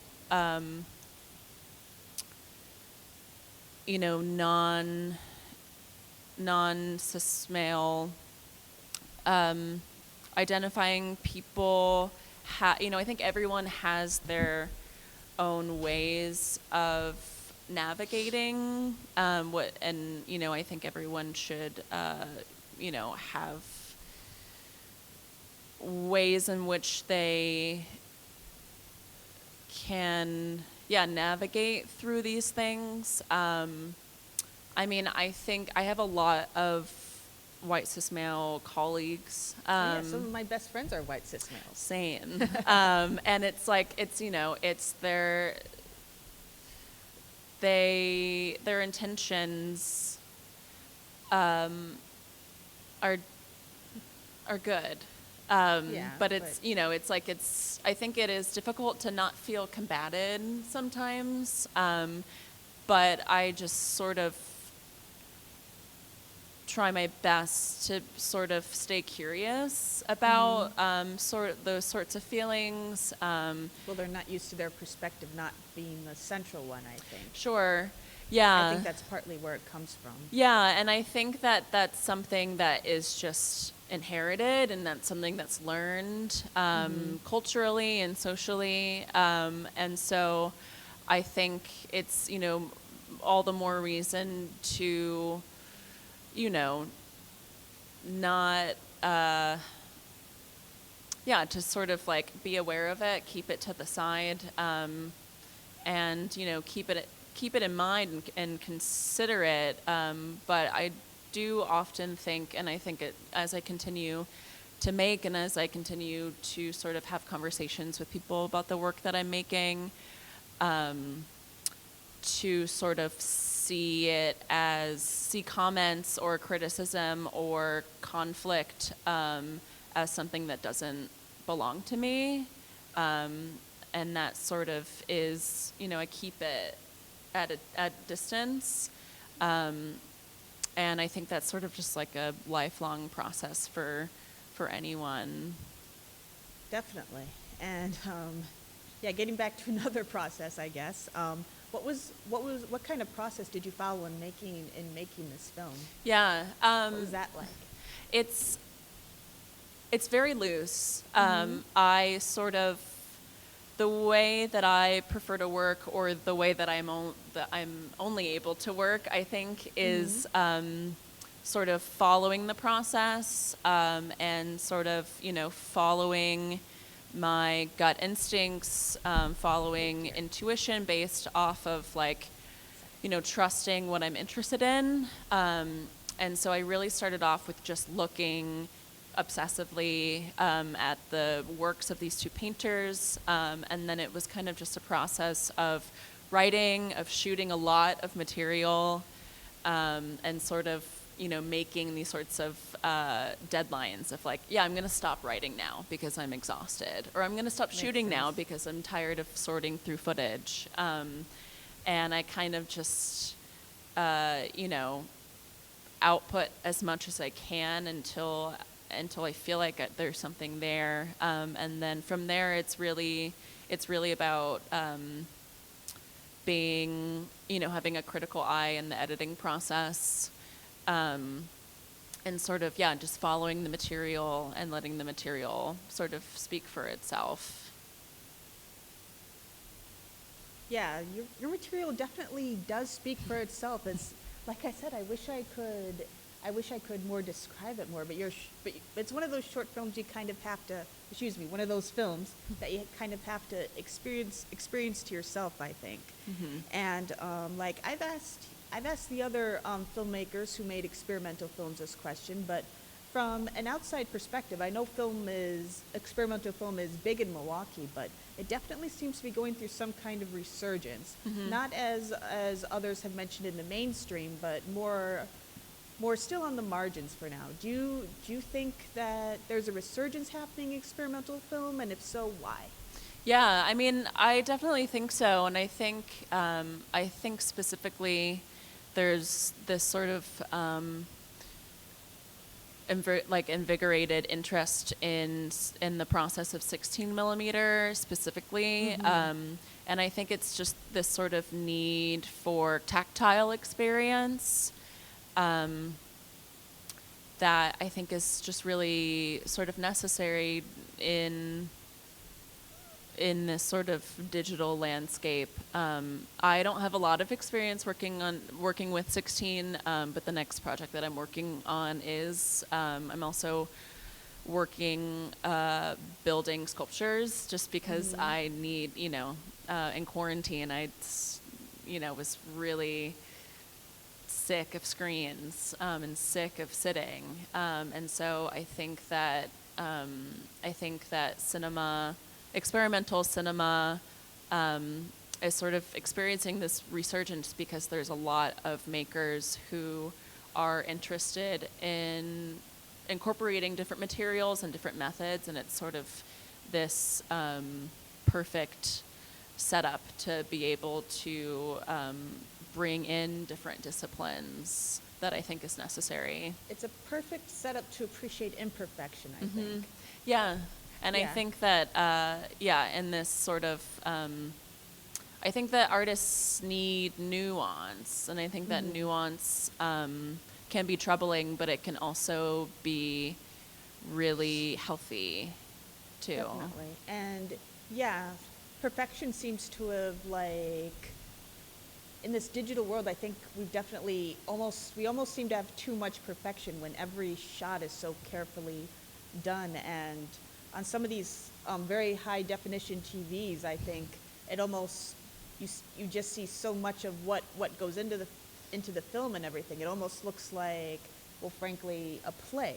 Like it's too high definition. It takes some of the, again, this is a very unscientific term, movie magic out of it. So Yeah. so people are ironically starting to appreciate imperfection that we see, like these screenings like or at least they used to when theaters were still open, like these millimeter screenings, like 70 millimeter or 35 millimeter too. Yeah, and I think Even. that, media and video specifically is so embedded in our culture that everyone is sort of aware of how these things, how mainstream content is made, especially with Instagram, especially with this sort of expansion of tools accessible, platforms like Instagram and TikTok. People know how to make things, and so I think that's it's interesting that you bring that up, because I think there's just like a lot more people who, because this very close relationship with media, they feel compelled to sort of see what's underneath that sort of skin of perfectionism. Yeah, because now everyone almost has the ability to put that up, especially in like influencer culture. You cultivate this sheen of perfectionism that even like people who aren't billion-dollar studios can do. So it's like we're looking to see like beyond that, like. And your film especially, it kind of plays with the senses and what you see so much. So I was really curious, what do you want people to get from your film?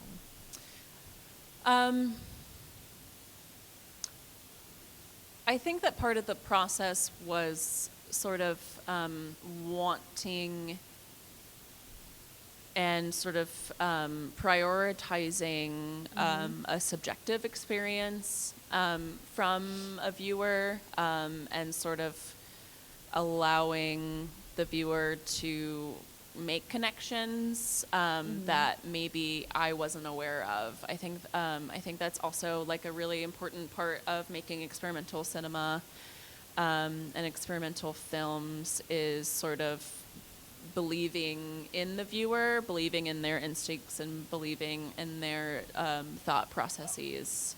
So I try not to control too much and sort of, just trust that people have something inherently more important to think than I'm able to say. That's interesting, the way you talk about having faith in the viewer and that kind of trust, because at least from my perspective, it seems like we're inundated with all these messages of why we can't trust each other. So how do you keep your faith and trust in your audience when you make your films? Yeah. I think it's this sort of just give and take relationship of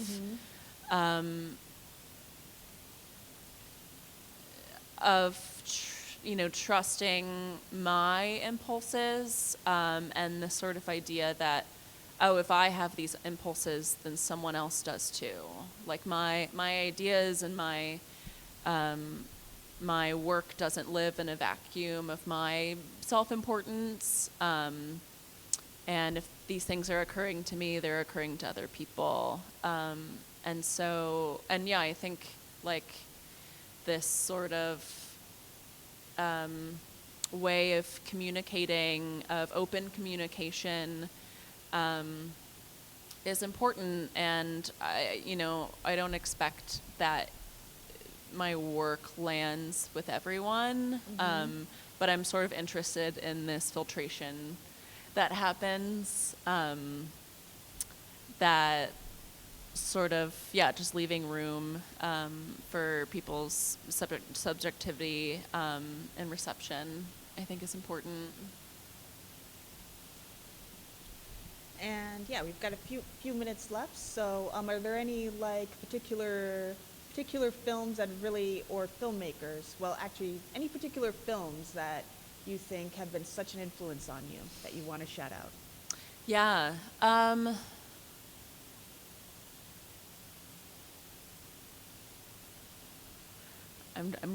going down the list in my brain. There's so many. I think that I sort of subject myself to a lot of female filmmakers, and I'm sort of interested in, although I work in like short experimental forms, I'm really interested in filmmakers who work within, this sort of like in between space, like studio space, making like high budget feature films. I love Claire Denis. I think she's incredible. Filmmaker Matty Diop is incredible. Atlantics. I love that one. So it's really great. And it's so accessible in a way that kind of film wouldn't have been before. Yeah. And yeah, I'm sort of interested in the ways that these sorts of filmmakers navigate these spaces of sort of, budgets and support, relationships with actors, all these things that I don't necessarily engage with in my own work. But it's sort of, watching this sort of work and becoming familiar with people who are gaining more access to make these larger films, I think is important to me in terms of sort of like dreaming up or, imagining different possibilities. And what's next for you? Well, like I mentioned, I'm gonna be working with like black and white 16 millimeter, and right now I am starting to build kinetic sculptures that move, and sort of learning for the first time sort of like electrical processes of building motors and attaching things to motors, which is something that I did in my last film. I, was attaching GoPros to motors in order to get these abstractions. So I'm, I'm interested That's in, yeah, it was just a motor and a GoPro. But yeah, I'm interested in, continuing to expand my methods and my process, and right now that means being very tactile and very physical, which is a big change, but a big relief in this moment. Yeah, probably. I can definitely see that. Hopefully this moment will give way to a return to normalcy, but better. But better. Hopefully a more empathetic mindset. I hope so. Well, thank you so much for joining me. And Thank thank you so you. much for coming here to talk about your film. Thank you so much. Thank you.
Hello, once again, if you're just joining us, my name is Andrea Thompson, and I'm the founder and director of the Film Girl Film Festival.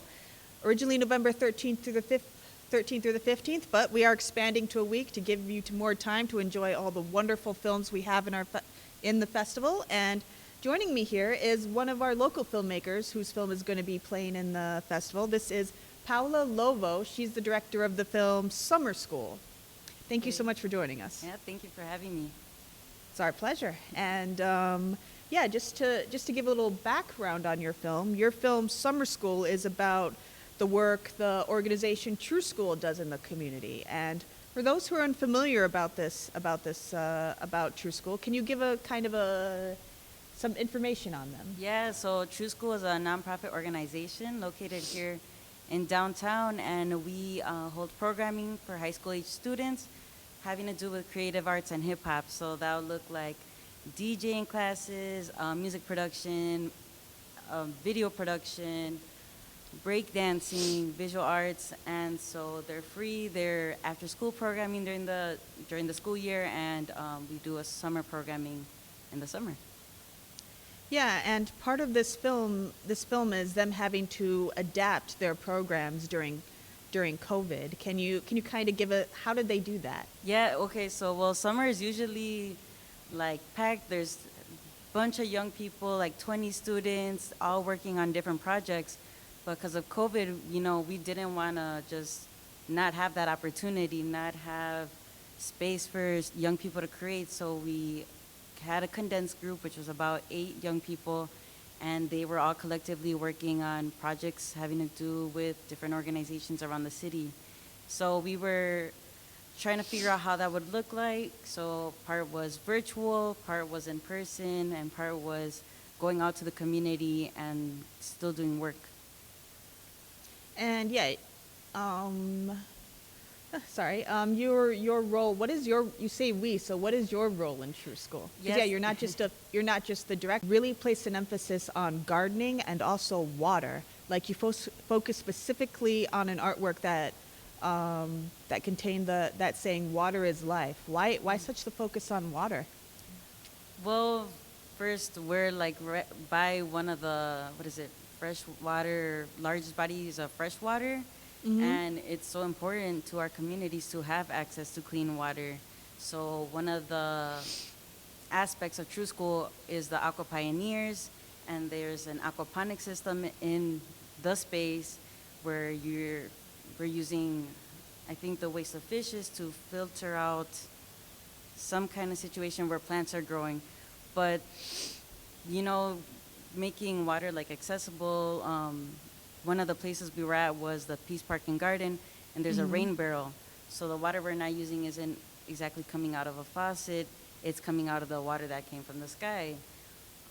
But I think we just emphasize the importance of water because it's important for your health, right? For your mental health, for your physical health, but also the accessibility to it. Yeah, we definitely really take water for granted so much here in the Midwest. Because like you said, we live near such large bodies of it, so we don't tend to think about is it safe to drink? But that is a real problem in the city and a lot of Yeah. areas of it. Yeah, it is. We have pipes with lead in it. That's not good for anyone to ingest, especially if you're thinking about like newborns What and I all the hear. health effects. If we're thinking about older people, it's just, we need, I think there needs to be like a better accessibility to clean water. And what does that look like, right? Filter systems, changing those pipes. Yeah, water seems to be like the next big resource we're probably going to be really struggling over, I think. I agree.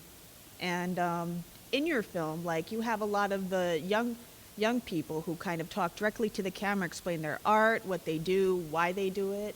And there seem to be a lot of really big misconceptions, a lot of myths about the youth in Milwaukee, and especially the youth of color. So what do you think are like the biggest misconceptions people have, and like how can we make that better, do you think? How can we improve on that, both people in the community and people who want to be allies? Just a small, simple question. Well, that was, I guess, the way I had phrased their interviews was, what's the artistry? What do they do? Because, there's a bunch of young people who are creating, right? They're making really dope, amazing work. They're having studios in their homes, creating songs and in general. And so I think there could be a misconception where people don't take young people seriously, or they don't put on so much responsibility because of that kind of notion. But like during programming, they were the ones who took the leads on everything, right? We worked with Sculpture MKE, and they created like a guide to all the sculptures. They're the ones who created the art, they created the activities, they put it all together. So young people are so capable of making all of this. They're so intelligent. They have so much inspiration. Definitely, and I've noticed that the young people who are making a difference, they either do so with no credit, or the narrative tends to focus on one of them who may be a leader, might not, and they almost treat them like an anomaly, when they are very similar to a lot of young people, like doing work in their community, whether it's artistic as as a form of activism, or both. And how do you think like some people who want to be allies to people in marginalized communities, and especially people of color, can be good allies? Like that can be like especially just kind of difficult sometimes with the privilege dynamics, and also, as I've mentioned before, how segregated this city is. Because I've noticed the city really seems to be set up to keep people apart. If they are not from your background or your perspective, this city seems designed to prevent you from meeting anyone who's not from your economic, race, that same background. Yeah. Yeah. I mean, that was how the city was built, right? If we think about redlining, if we think about resources, it's definitely created to keep communities separated. So how can like a white person, I could say, be a good ally to people of color? Like, I would say, well, first, I mean, there are so many organizations that are doing the work, and if you have the ability to, monetary donations go a long way for not even just nonprofits, but grassroots organizations, directing your money to those places, buying locally, educating yourself, right? I think just really understanding like situations like that,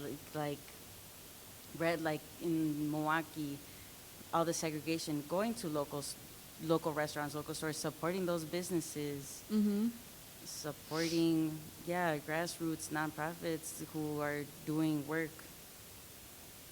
Yeah, how are a lot of those grassroots and nonprofits coping in the age of COVID, as it were? I mean, we're all like trying to cope, right? Even just as individuals, still figuring out ways to do the work safely, creating spaces, events that are safe for everyone. I think just as folks in the community, we're still trying to find a way to engage, because it's tough, right? Staying at home, and especially like with everything going on, being so isolated, still finding ways to create and generate community. Yeah, I think that's what a lot of folks are doing, trying to make sure that community and people are intact, engaged. Yeah, we're all just trying to get through it, but yeah, there never seems to be space in the budget even in good economic times for people who try to help those most disadvantaged. So right now, just seems to be especially fraught for everyone. Yeah. And did you have a specific goal in mind in making this film? I guess the goal was how to recap everything that was done in the 5 weeks into a Oh, short wow. film. This was only 5 weeks? Yeah, it was Wow. 5 weeks, and I mean, since the beginning, the young people were doing all the work they were tasked to do. They were out here cleaning up, planting, whatever needed to be done at gardens. So my goal was to, first of all, highlight every single one of them. So in this film, I mentioned, literally like highlight each of them doing the work and just put it all together to show everyone that these young people were doing all of this during COVID in 5 weeks. Definitely. It didn't seem to be stopping them at all. Whatever their form of art was, they were doing that, and they were doing everything from learning about water filtration, as we mentioned, to gardening, just making sandcastles. They mentioned in the film they were the only ones making sandcastles. Oh yeah, that was one of their On the beach. challenges, to re-envision the new True School with sand, and so it was fun. Yeah, how did the process in making this film? You obviously had planned to do it before COVID.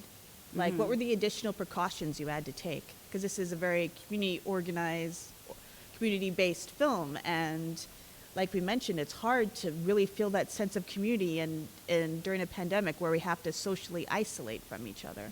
Right, so just keeping all the regulations that we need to, distancing, masks, having hand sanitizer, a bunch of disinfectant around. But I was, working with them. It wasn't like we were bringing a bunch of outside people. It was the core group. Yeah, you could definitely see this as a group of people that had really been working together. Definitely. And do you personally have a favorite True School program? Do you have play favorites? Do you have a favorite? Do you have a favorite thing you do that True School does? Well, so because I'm one of the media instructors, right? That's I guess my way of being biased. Where I'm right now doing a media-based storytelling class, and so I'm really excited to see where that goes. But I don't know about favorites because I see one class going on and they're breakdancing, and I'm just decide who do you love best. Simple. But we're a family. It's hard to be like, oh man, I prefer you best, right? Because even in my family, we can't do that. And we'd be like to my mom, who's your favorite child? She obviously can't say no one or anyone in particular.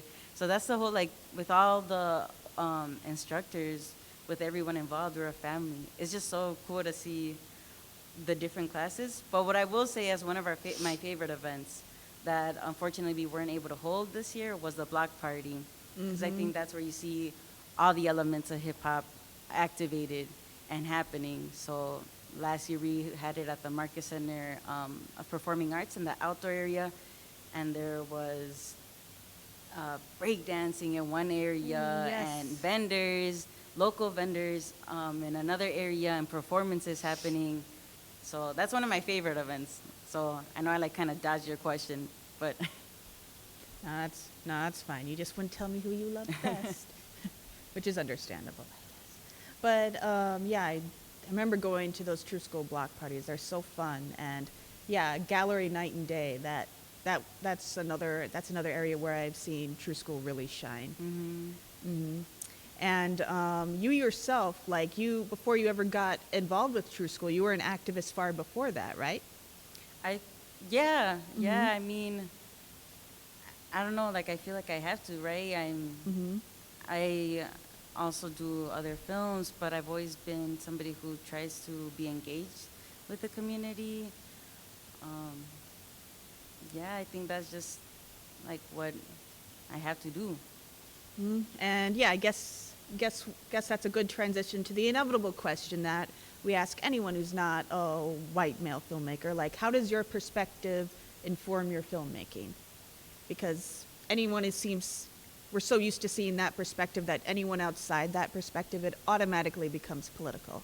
Yeah, well, so what I really try to focus on in my filmmaking is community building. So bringing in folks who are trying to learn. So like for summer school, I had two young men who were part of the interns. They're helping me do sound. So they're getting some introductions to different aspects.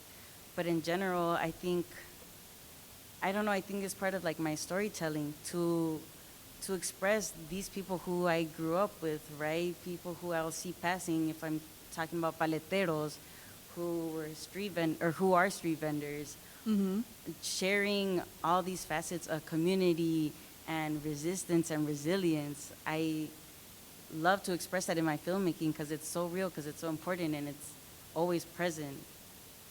Do you feel like your perspective has kind of been more kind of, I don't want to say acceptable is the wrong word because it should always be that, but there seems to be kind of a widening of perspectives lately, at least from mine. Do you think, like, how should I put it?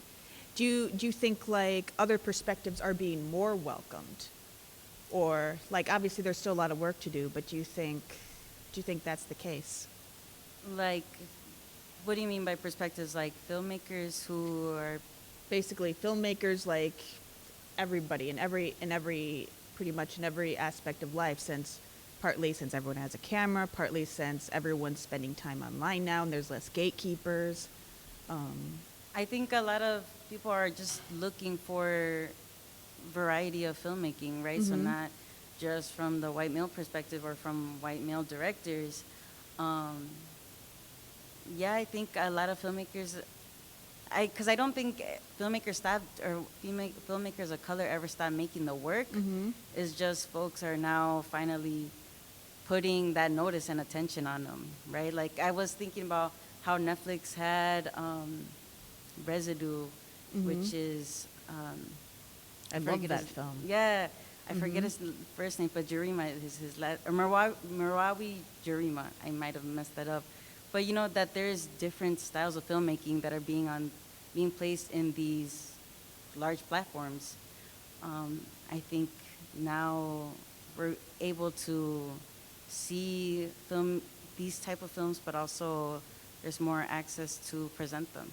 Yeah, there definitely seem to be getting more attention and it's not all young filmmakers. Like on that note, you mentioned they've always been here, and we're also starting to see a revival of films that were either ignored or forgotten, such as like Kathleen Collins, as I believe that's her name, Losing Ground, who was a black female filmmaker who died relatively young, made one film, but it was incredible and groundbreaking in almost every sense.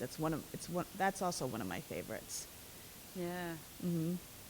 So yeah, it's not just like, yeah, a lot of it seems to be rediscovery, and I understand you are also your interest isn't just filmmaking, it's also in music, because didn't you like contribute to a Grammy-nominated album, Buenaventura, I think it was called, through the Latino Strings program? Yeah, I grew up as a classical musician in the Latino Arts Strings program, and through there, under the direction of Dinora Marquez, we were able to create partnerships and relationships with these artists. So La Santa Cecilia is a really awesome group from Los Angeles, and we were on their album. Nice, yeah, and they found you online too. I understand they saw your videos of all you performing, and they're like, we want them on our new album, right? Well, they had come to Latino Arts maybe a couple of years back, and they were gonna perform. We were practicing because we were gonna play with them, and they vibed with us, we vibed with them, and when they were creating that album, they're like, oh, we want to work with that group. Did they end up winning the Grammy? No, they didn't actually. Oh, darn it. But they have won Grammy, I think. Yeah, I know they won a Grammy previously to that. They I were wanted to really be surprised for the group. interview. Yeah, so I wasn't sure. What do you think? What do you enjoy most about filmmaking? Oh, since my one of my focuses or something I really love is documentary or nonfiction, is doing my research. So a lot of the projects that I'm working on right now have to do with my family and our relationships and topics like memory, migration, and so even if my research isn't focused like on Google and what I can find there, is having conversations with the elders in my family, speaking to my grandparents about their stories. So what I really like about filmmaking is that first you can create like real personal work or work that maybe isn't so personal, but I think it's that excitement of discovering, of working along people, of putting projects together. Yeah, a lot of your work is so personal, it seems. And do you ever find it difficult to kind of essentially put so much of yourself onto the screen? Yup, definitely. Oh yeah, like right now, well, I'm working on a project with my mother and my grandmother. Oh, wow. And yeah, it's kind of hard because you're first of all putting a lot of personal stuff on camera and there's vulnerability. So it's definitely difficult, but it's also very, very exciting to me because I'm learning so much as I go. I'm learning stuff about my family or about myself. So I would say it is difficult, but it's also real exciting for me. It seems that way. How do you, I personally find it very difficult to be vulnerable and put my personal self out there much of the time. So how do you continue to be so vulnerable like that? I'm just really excited about unpacking like topics that are so personal to me. So there are times where I'm like, do I really want to put this in there? That's putting a lot out there. But I don't know, I get so excited and intrigued by topics that are so personal to me and see how organically it works out. Because I can start a project and have one thing in mind and it will end up being something else. But what I found is that it's not just like what I put in my films are not exclusive to me and my experience. There's other folks who feel the same way or go through the same things. Yeah. Deeply specific but universal. Well, so I come from an immigrant family. Both my parents were born in the U.S., so I think topics that have to do with migration, right? Leaving your home country is not exclusive to me because there's plenty of immigrant children or children of immigrants. Topics of lineage and memory and relationships between grandmother and mother are not exclusive to me, right? These experiences or situations might be like only to what I'm going through, but each individual goes through situations with their own lineage. Definitely. And obviously we're in a time when immigrants are, especially brown immigrants, are being used as, frankly, a scapegoat and being dehumanized and used as a source of fear. Like that must play into your work inevitably. Do you think that's gotten worsened in the years from your perspective, or do you think it's like we're just starting to kind of more openly acknowledge that phenomenon? A little bit of both.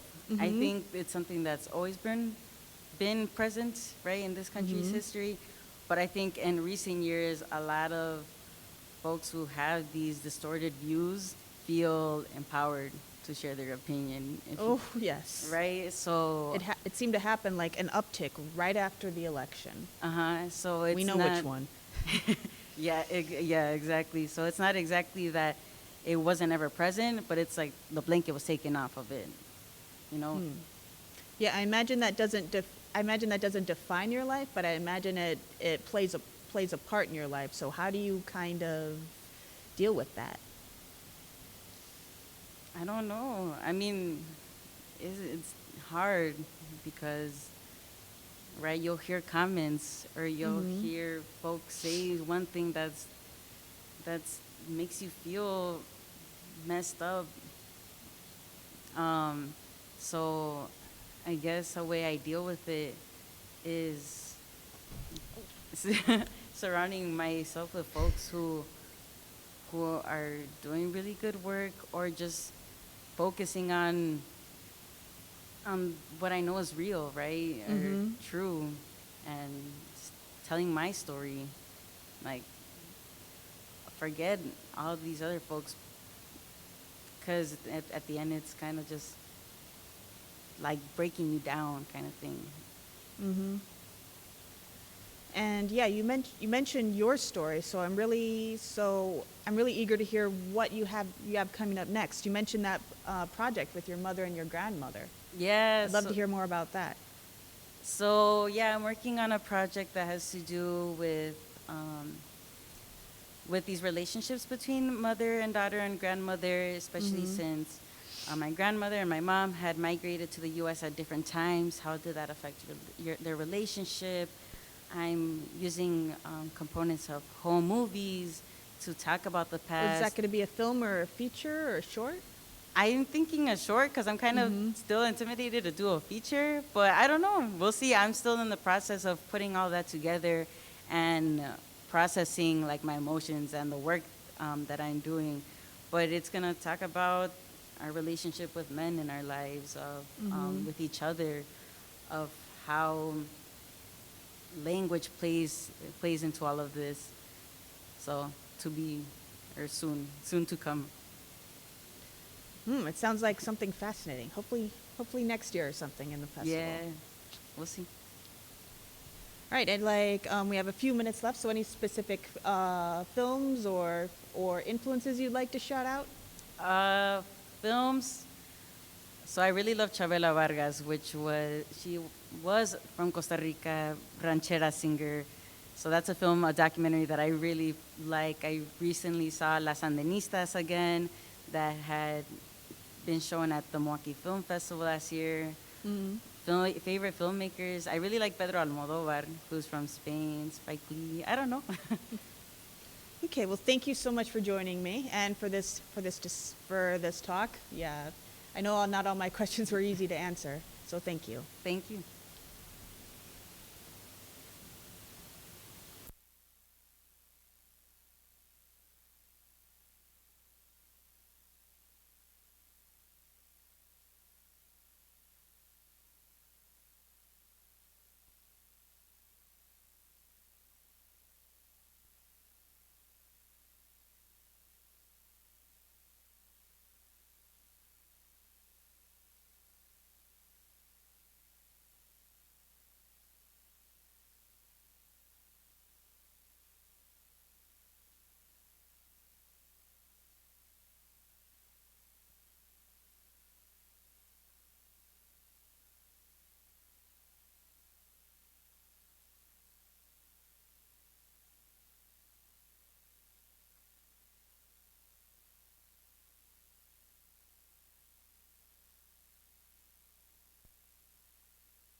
Hello, once again, Andrea Thompson from the Film Girl Film Festival. To those just joining us, what took you so long? And also, last but by no means least, we have a, oh, goodness, sorry about this. It's been a long day. Yes, it has. Well, actually, no, this has been, yeah, I've enjoyed talking to you. It seems to have been no time at all, but yeah. Gets to the best of us. Yes, this is Marissa Merkel. Her film, You Can Go Now, is going to be showing in the Film Girl Film Festival. Originally November 13th through the 15th. We'll be expanding to a week. So yes, your film, You Can Go Now, yeah, it's a lighter topic, a meditation on death and tragedy and our helplessness in the face of it. And there are so many, there's so many like shout outs to this from a prominent book entitled It's Not Supposed to Be This Way, to the numerous very surreal moments of stillness, and to the way that your central character is mostly masked, silent, and she just has such this feeling of helplessness throughout. And we find out that it's her mother is basically in the process of passing. So why this topic, and why did you choose to take a more surrealistic approach? I think, so I myself have been through this scenario in my life. Loss Oh, is I'm a so very... sorry. Oh, well, thank you. It seemed autobiographical. Yeah. Loss is a very important, unfortunately, thing that we all need to go through. But when it comes to sudden tragedy, not necessarily everybody has been through that type of tragic loss or experience. It's very obtruse and weighty when you pick up the phone during a normal day and somebody on the other end says, your mom's dying, or your best friend just got in a car accident, you need to come now.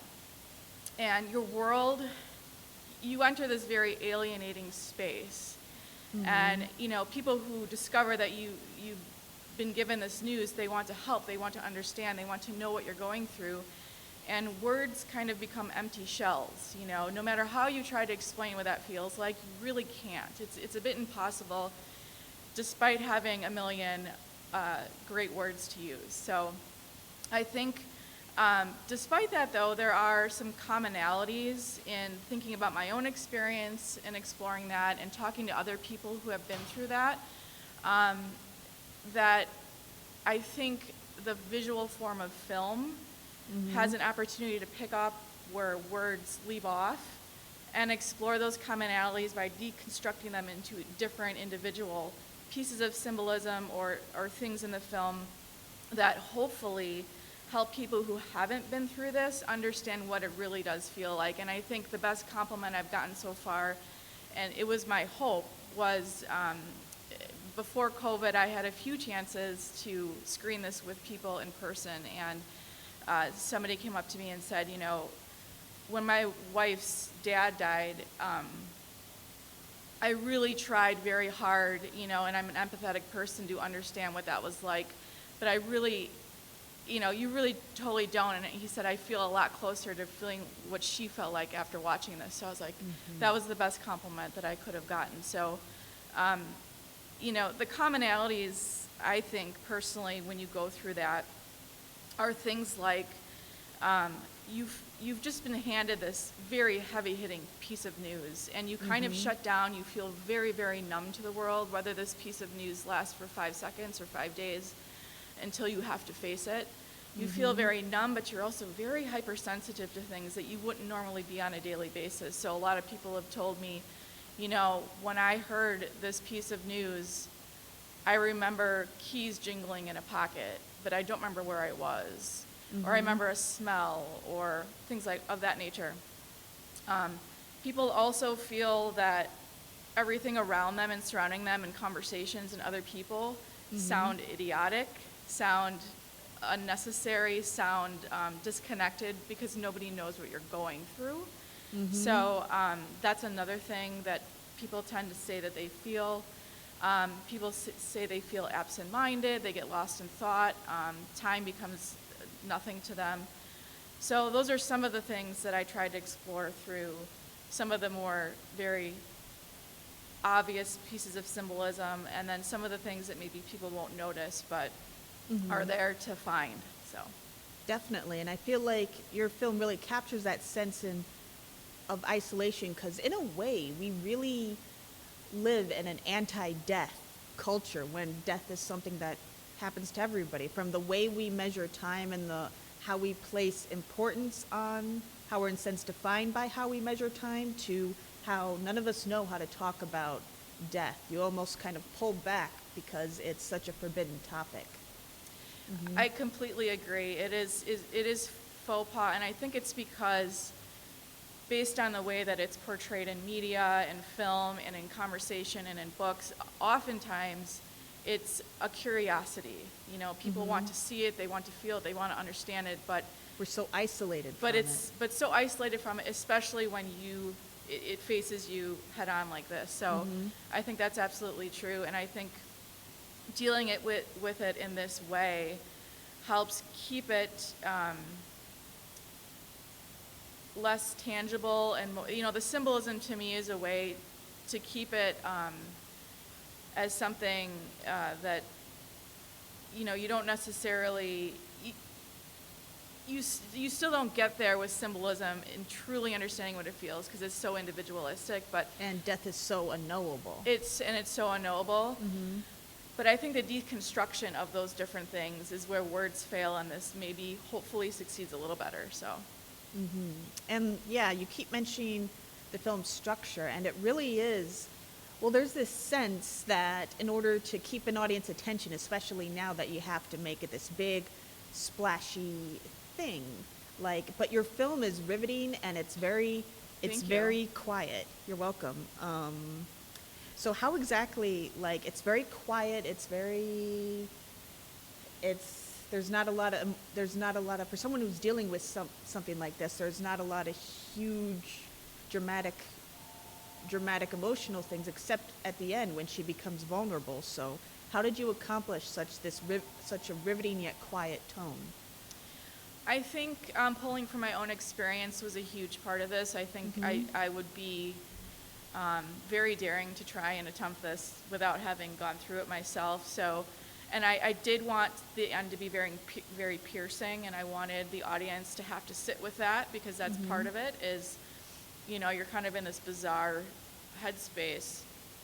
And then when you do decide to deal with it, it is just like kind of the way that Nissa, our lead, Nissa Gretorix, express it. It's sort of a waterfall that just does not stop, and you finally let it go. But in terms of keeping it quiet, from my own experience, I was actually working in a religious sculpture studio painting a Mother Mary when I got a call about my mother. Wow. And I remember the bouncing cord, and there was actually chicken frying. The Sicilian that I worked with was frying chicken, and all those things were important to kind of set it up. But from that point forward, I did have to travel home. I was very quiet within myself, but I also had so much going on in my head that I wanted to portray that through these invisible, imaginary conversations with strangers about the person so I just had this constant flood of memories and thought, and I wanted to break that down into, these conversations with people that represented the different aspects of what I was thinking about with my mom. I was thinking about all the lovely things and her love for me. I was thinking about these bizarre, specific memories, and I was feeling very guilty, because that's another part of it, is when somebody dies or is about to, you immediately think, what haven't I said? What did I do wrong? So having those characters represent those things, all going on underneath the surface, but on the outside, you're still very quiet, and nobody really knows what you're going through. So. And when you're that close to someone, inevitably you don't do right by them all the time, because you're so emotionally sensitive to each other too. So guilt is inevitably, I think, going to play a part in that. Absolutely. It really, it's a strong thing, and that you carry that with you for the rest of your life. So to me, I wanted to point that out in a very specific way through some of the dialogue in that particular character, to let people know who have been through this, you're not the only one. This is truly a normal thing to feel. So. Definitely. And you kind of touched on not just my next question, but my next two questions. Like, this isn't a religious film, but you incorporate kind of some religious imagery too. Why did you decide to go that route? Sort of twofold, I suppose. One being it actually was a part of my actual story, and there was this bizarreness to my story in that I was working in a religious sculpture studio. I was literally looking at Mother Mary, painting her little gold details when I got that call about my mother. So there's Yeah, that's I still... couldn't ignore that. I couldn't Yeah. not put that in the film and have that be part of it. But I think religion is, for me, I grew up Catholic, and I was born and raised Catholic. I don't consider myself religious anymore. But it has a way of tying into death, and in a way that if you've never been religious, you maybe don't understand. You know, there is the Catholic guilt, there is the where is your loved one going, and so that is an undertone throughout. You know, was always in my head as I was going through it. So the painting of Jesus, you know, as I'm going through this, I'm thinking about okay, so I'm going to fall back on Mom's in Heaven because that's what we're told, and that makes you feel good, and that makes you feel better. So I'm gonna lean on religion for this reason, but then on another side of the coin, it's not making me feel so good right now. So it's just an important aspect if you are familiar with religion. That I think hits home when it comes to death. So Definitely, yeah. Well, from someone who hasn't gone through that, yeah, it seems to. And your lead, Nisa, is very incredible. Such an incredible performance. It's despite being, like I said, mostly silent and masked way before that was a thing, or so it seemed strange at the time, I'm sure. Yeah. Like, how did you select your lead, and as a director, how did you kind of help her, assist her, and like, some of it is no doubt her skill, but how did you kind of help her, like, bring out all of that? So, very interestingly enough, you know, this is my first produced film, and so you've worked on many films, but this is your directorial debut, correct? yes, and Congratulations. thank you. I work for better or for worse, and in this case, it was 500% for the better from my instincts. And so I've been asked this question before, and they said, how did the two of you connect, and why did you choose Nissa? And I said she was one of the people that I was directed towards to look into. And I literally saw a photo of her, and I said, well, that's who's going to be in my film. And I think I had a couple of different reasons for that. Number one, my instinct in that there was something about her and her eyes and her gaze that I didn't need to explore anymore. It just kind of was there. And then in meeting her, we sort of became blood sisters immediately. We discovered we had an enormous amount of things in common, especially when it comes to loss.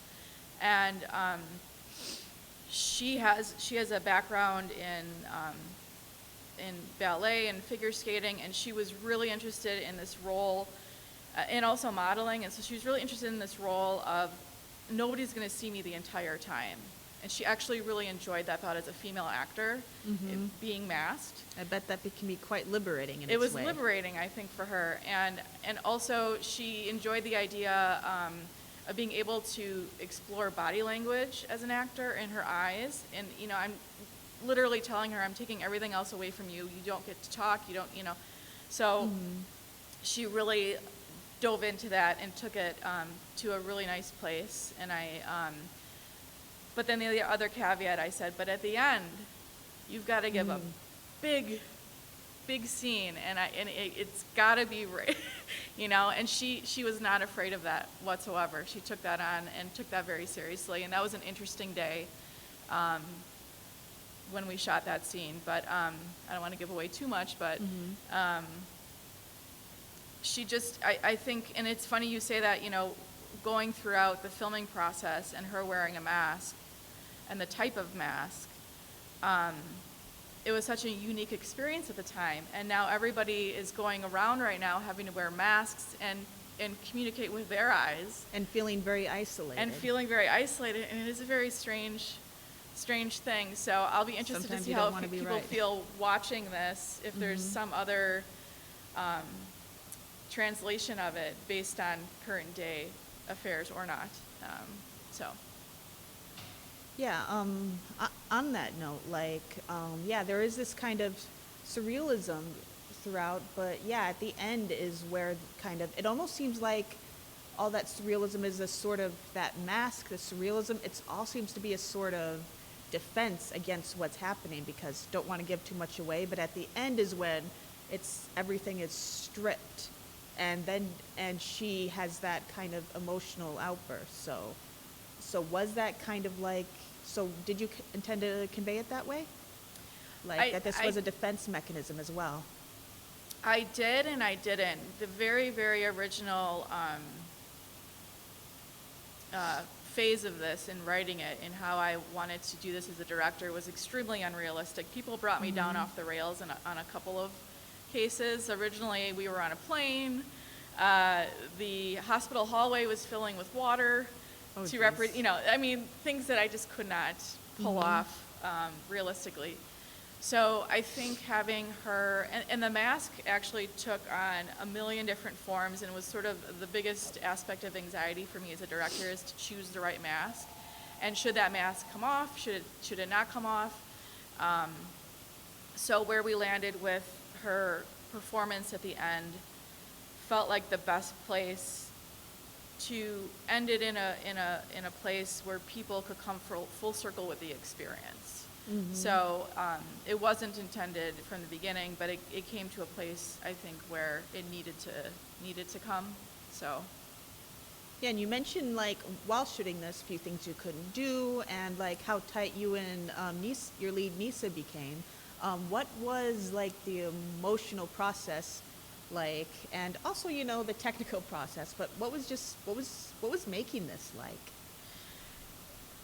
There was a lot going through my head, because this was my first time doing this. So for the most part, we had 5 locations in 4 days, and we shot in the winter time. Some of the locations were really interesting. The train station was East Troy Railroad Museum, and they were phenomenal with us. But we ran into some issues with the cold and seeing people's breath and all those kinds of things. My producer, Maria Petrella, she was phenomenal as well. And so she had some challenges with, extras getting to the train car, which was stored somewhere 5 blocks from where their cars were parked, and all those kinds of fun things that happened. But as a director, I think I had that hat on most of the time, and my emotions were kept at bay. The place where, and I think everybody was kind of eyes on me to see if that would not be the case, is when we did do the hospital scenes. I believe that was the 3rd of 4 days of shooting, so it wasn't the last day. But it was a very extremely important day, and I kept it together mostly, but not completely. And I forgive myself for that, because I think having that director hat on to becoming the person who mother had passed away, and I was reliving that a little bit. So Definitely. Yeah, it seemed so. I really got that sense. Oh, we were offline for a bit. It looks like we're back. It seemed okay. Or maybe it was just my computer. Okay. All right, sorry. Yeah, that feeds into my next question of, this wasn't just a very personal experience for you to choose for a directorial debut. It really seems, it's visceral in a way. It's very intensely emotional. So why did you choose to pick such a emotionally fraught topic like this for your debut? Despite it being very visceral, I think where my head was at with this topic was its universal aspect. It's something that ages and ages and ages ago, when I was in art school, I was attracted immediately to communication arts. So my trade, if you will, what I do beyond filmmaking is as a graphic designer and art director. And I've always been really interested in topics that almost anybody can relate to. Or there's something there that everybody can learn from. So my head was more in that space than it was the visceral emotional space, although I knew the two were going to collide, and I thought I might be able to put my best foot forward with my directorial debut if I combine those two. So brought my very personal experience to it, but also chose a subject that hopefully people can either relate to completely or can come away saying, I relate to that now. So I think that's where my head was at. Definitely. I feel like it definitely like emotionally placed you in the shoes of someone who had gone through that. So Thank you for saying that, because that's really, truly my hope with the piece. And, you know, the theme of validating people who've been through it, but also empathy building for people who haven't, is really where I wanted it to go. So yeah, I guess that answers my question of what do you want people to take away from it, like your goal and everything. yeah, that's definitely at the heart of it. And I've really enjoyed being able to talk with people who I was able to interact with in person after a couple of screenings earlier this year as well, and have them feel comfortable and talk to me about their personal moments. You know, I was in Alabama at a festival, and a farmer and his wife came up to me, and he said, you know, I completely understand what you're saying. He said, when my mom died, I was in my pickup truck and I was driving through a field, and all I remember is looking at the wind going through the wheat field. But he's like, my wife says it was like 3 o'clock, but it felt like 8 o'clock to me, and I don't remember what day that, you know, so those experiences that people share with me make me feel like people can talk about this more and not feel so alone. So that's my hope. And again, to build empathy for people who, you know, really truly want to understand, but maybe, you know, no fault of their own, just don't understand. So Well, I don't think you can fully understand until you've experienced something like that. And yeah, people talk all the time, as to paraphrase Roger Ebert, how films can be kind of like a vehicle for empathy, but we also are only beginning to acknowledge their potential to dehumanize people. So it's nice to see a film that like that has such empathy. So yeah. Like, did you kind of have to keep a lighter mood on set, or? yes, at times definitely. Nissa was great with the mask. You know, she was melting underneath it quite a bit, and so we had a wonderful makeup artist and hairstylist and artist, Jenny Schenk. She was phenomenal. A lot of people in town know Jenny, and she does amazing work. She's awesome. We had a fun time developing the mask, but she ended up having to get a fan for Nissa, and we've got a lot of fun behind the scenes photography of her with that fan. You know, keeping her face from the moisture and the perspiration. So we had fun as much as we could, and again, there were some situations where we weren't anticipating because of the cold, some things that were happening, and we just kind of let it roll off the shoulders and had a little fun with it.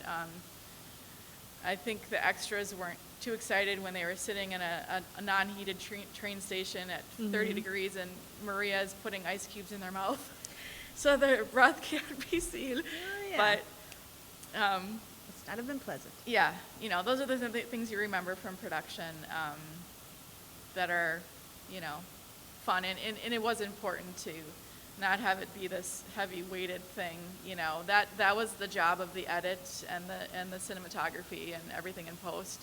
So yeah. And in our last few minutes, what's up next for you?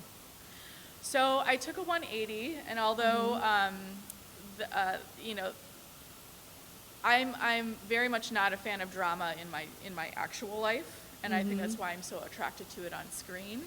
I like to live out all of that emotion and, you know, all that on, somewhere else. But I think ultimately, at the end of the day, it's not just about drama, it's about existence and the universal themes of existence that are interesting to me. So I did, not unlike a lot of filmmakers during this pandemic time, we're trying to figure out what can I do with this time. So I did shoot a one-day, very safe outdoor shoot, a short film, and it will be debuting for free online on Halloween. It's called The Pandemic of '82, and you have to say it that way. But it's really exploring the idea of what if this happened in 1982, and it's a pre-video chat era, so you don't get to just pick up, you know, and have a video chat with your grandmother across the country or what have you. So these two sisters in northern Minnesota, they desperately miss each other while they're isolated. So they drive once a week and they stay in their cars and they have a conversation in an abandoned parking lot. So it's sort of a mix between Stranger Things and Fargo. And it's hopefully going to be entertaining, and I just want to share it with people for something. It sounds entertaining. I hope that it is. It The stars odd couple of films. Yeah, Maya Yeah. Norman and Lauren Huffel, who are both in town, and I think they nailed it. We had a good time, and it was a fun shoot. So I hope everybody enjoys that. And then I'm writing. I've written 2 features in the past, but I'm working on a feature now that I hope to be my first feature length to direct and put out there. This one's going to take me a while, so I'm hoping it's something I can write and get put together to be produced in 2022. So Good luck, and Thank yeah, you. we're pretty much out of time, so thank you so much for joining us. thank you very much joining for me. having me. Looking forward to the festival. Same. Yeah. Whew. And thank you all, anyone who's watching. Film Girl Film Festival, November 13th through the 20th.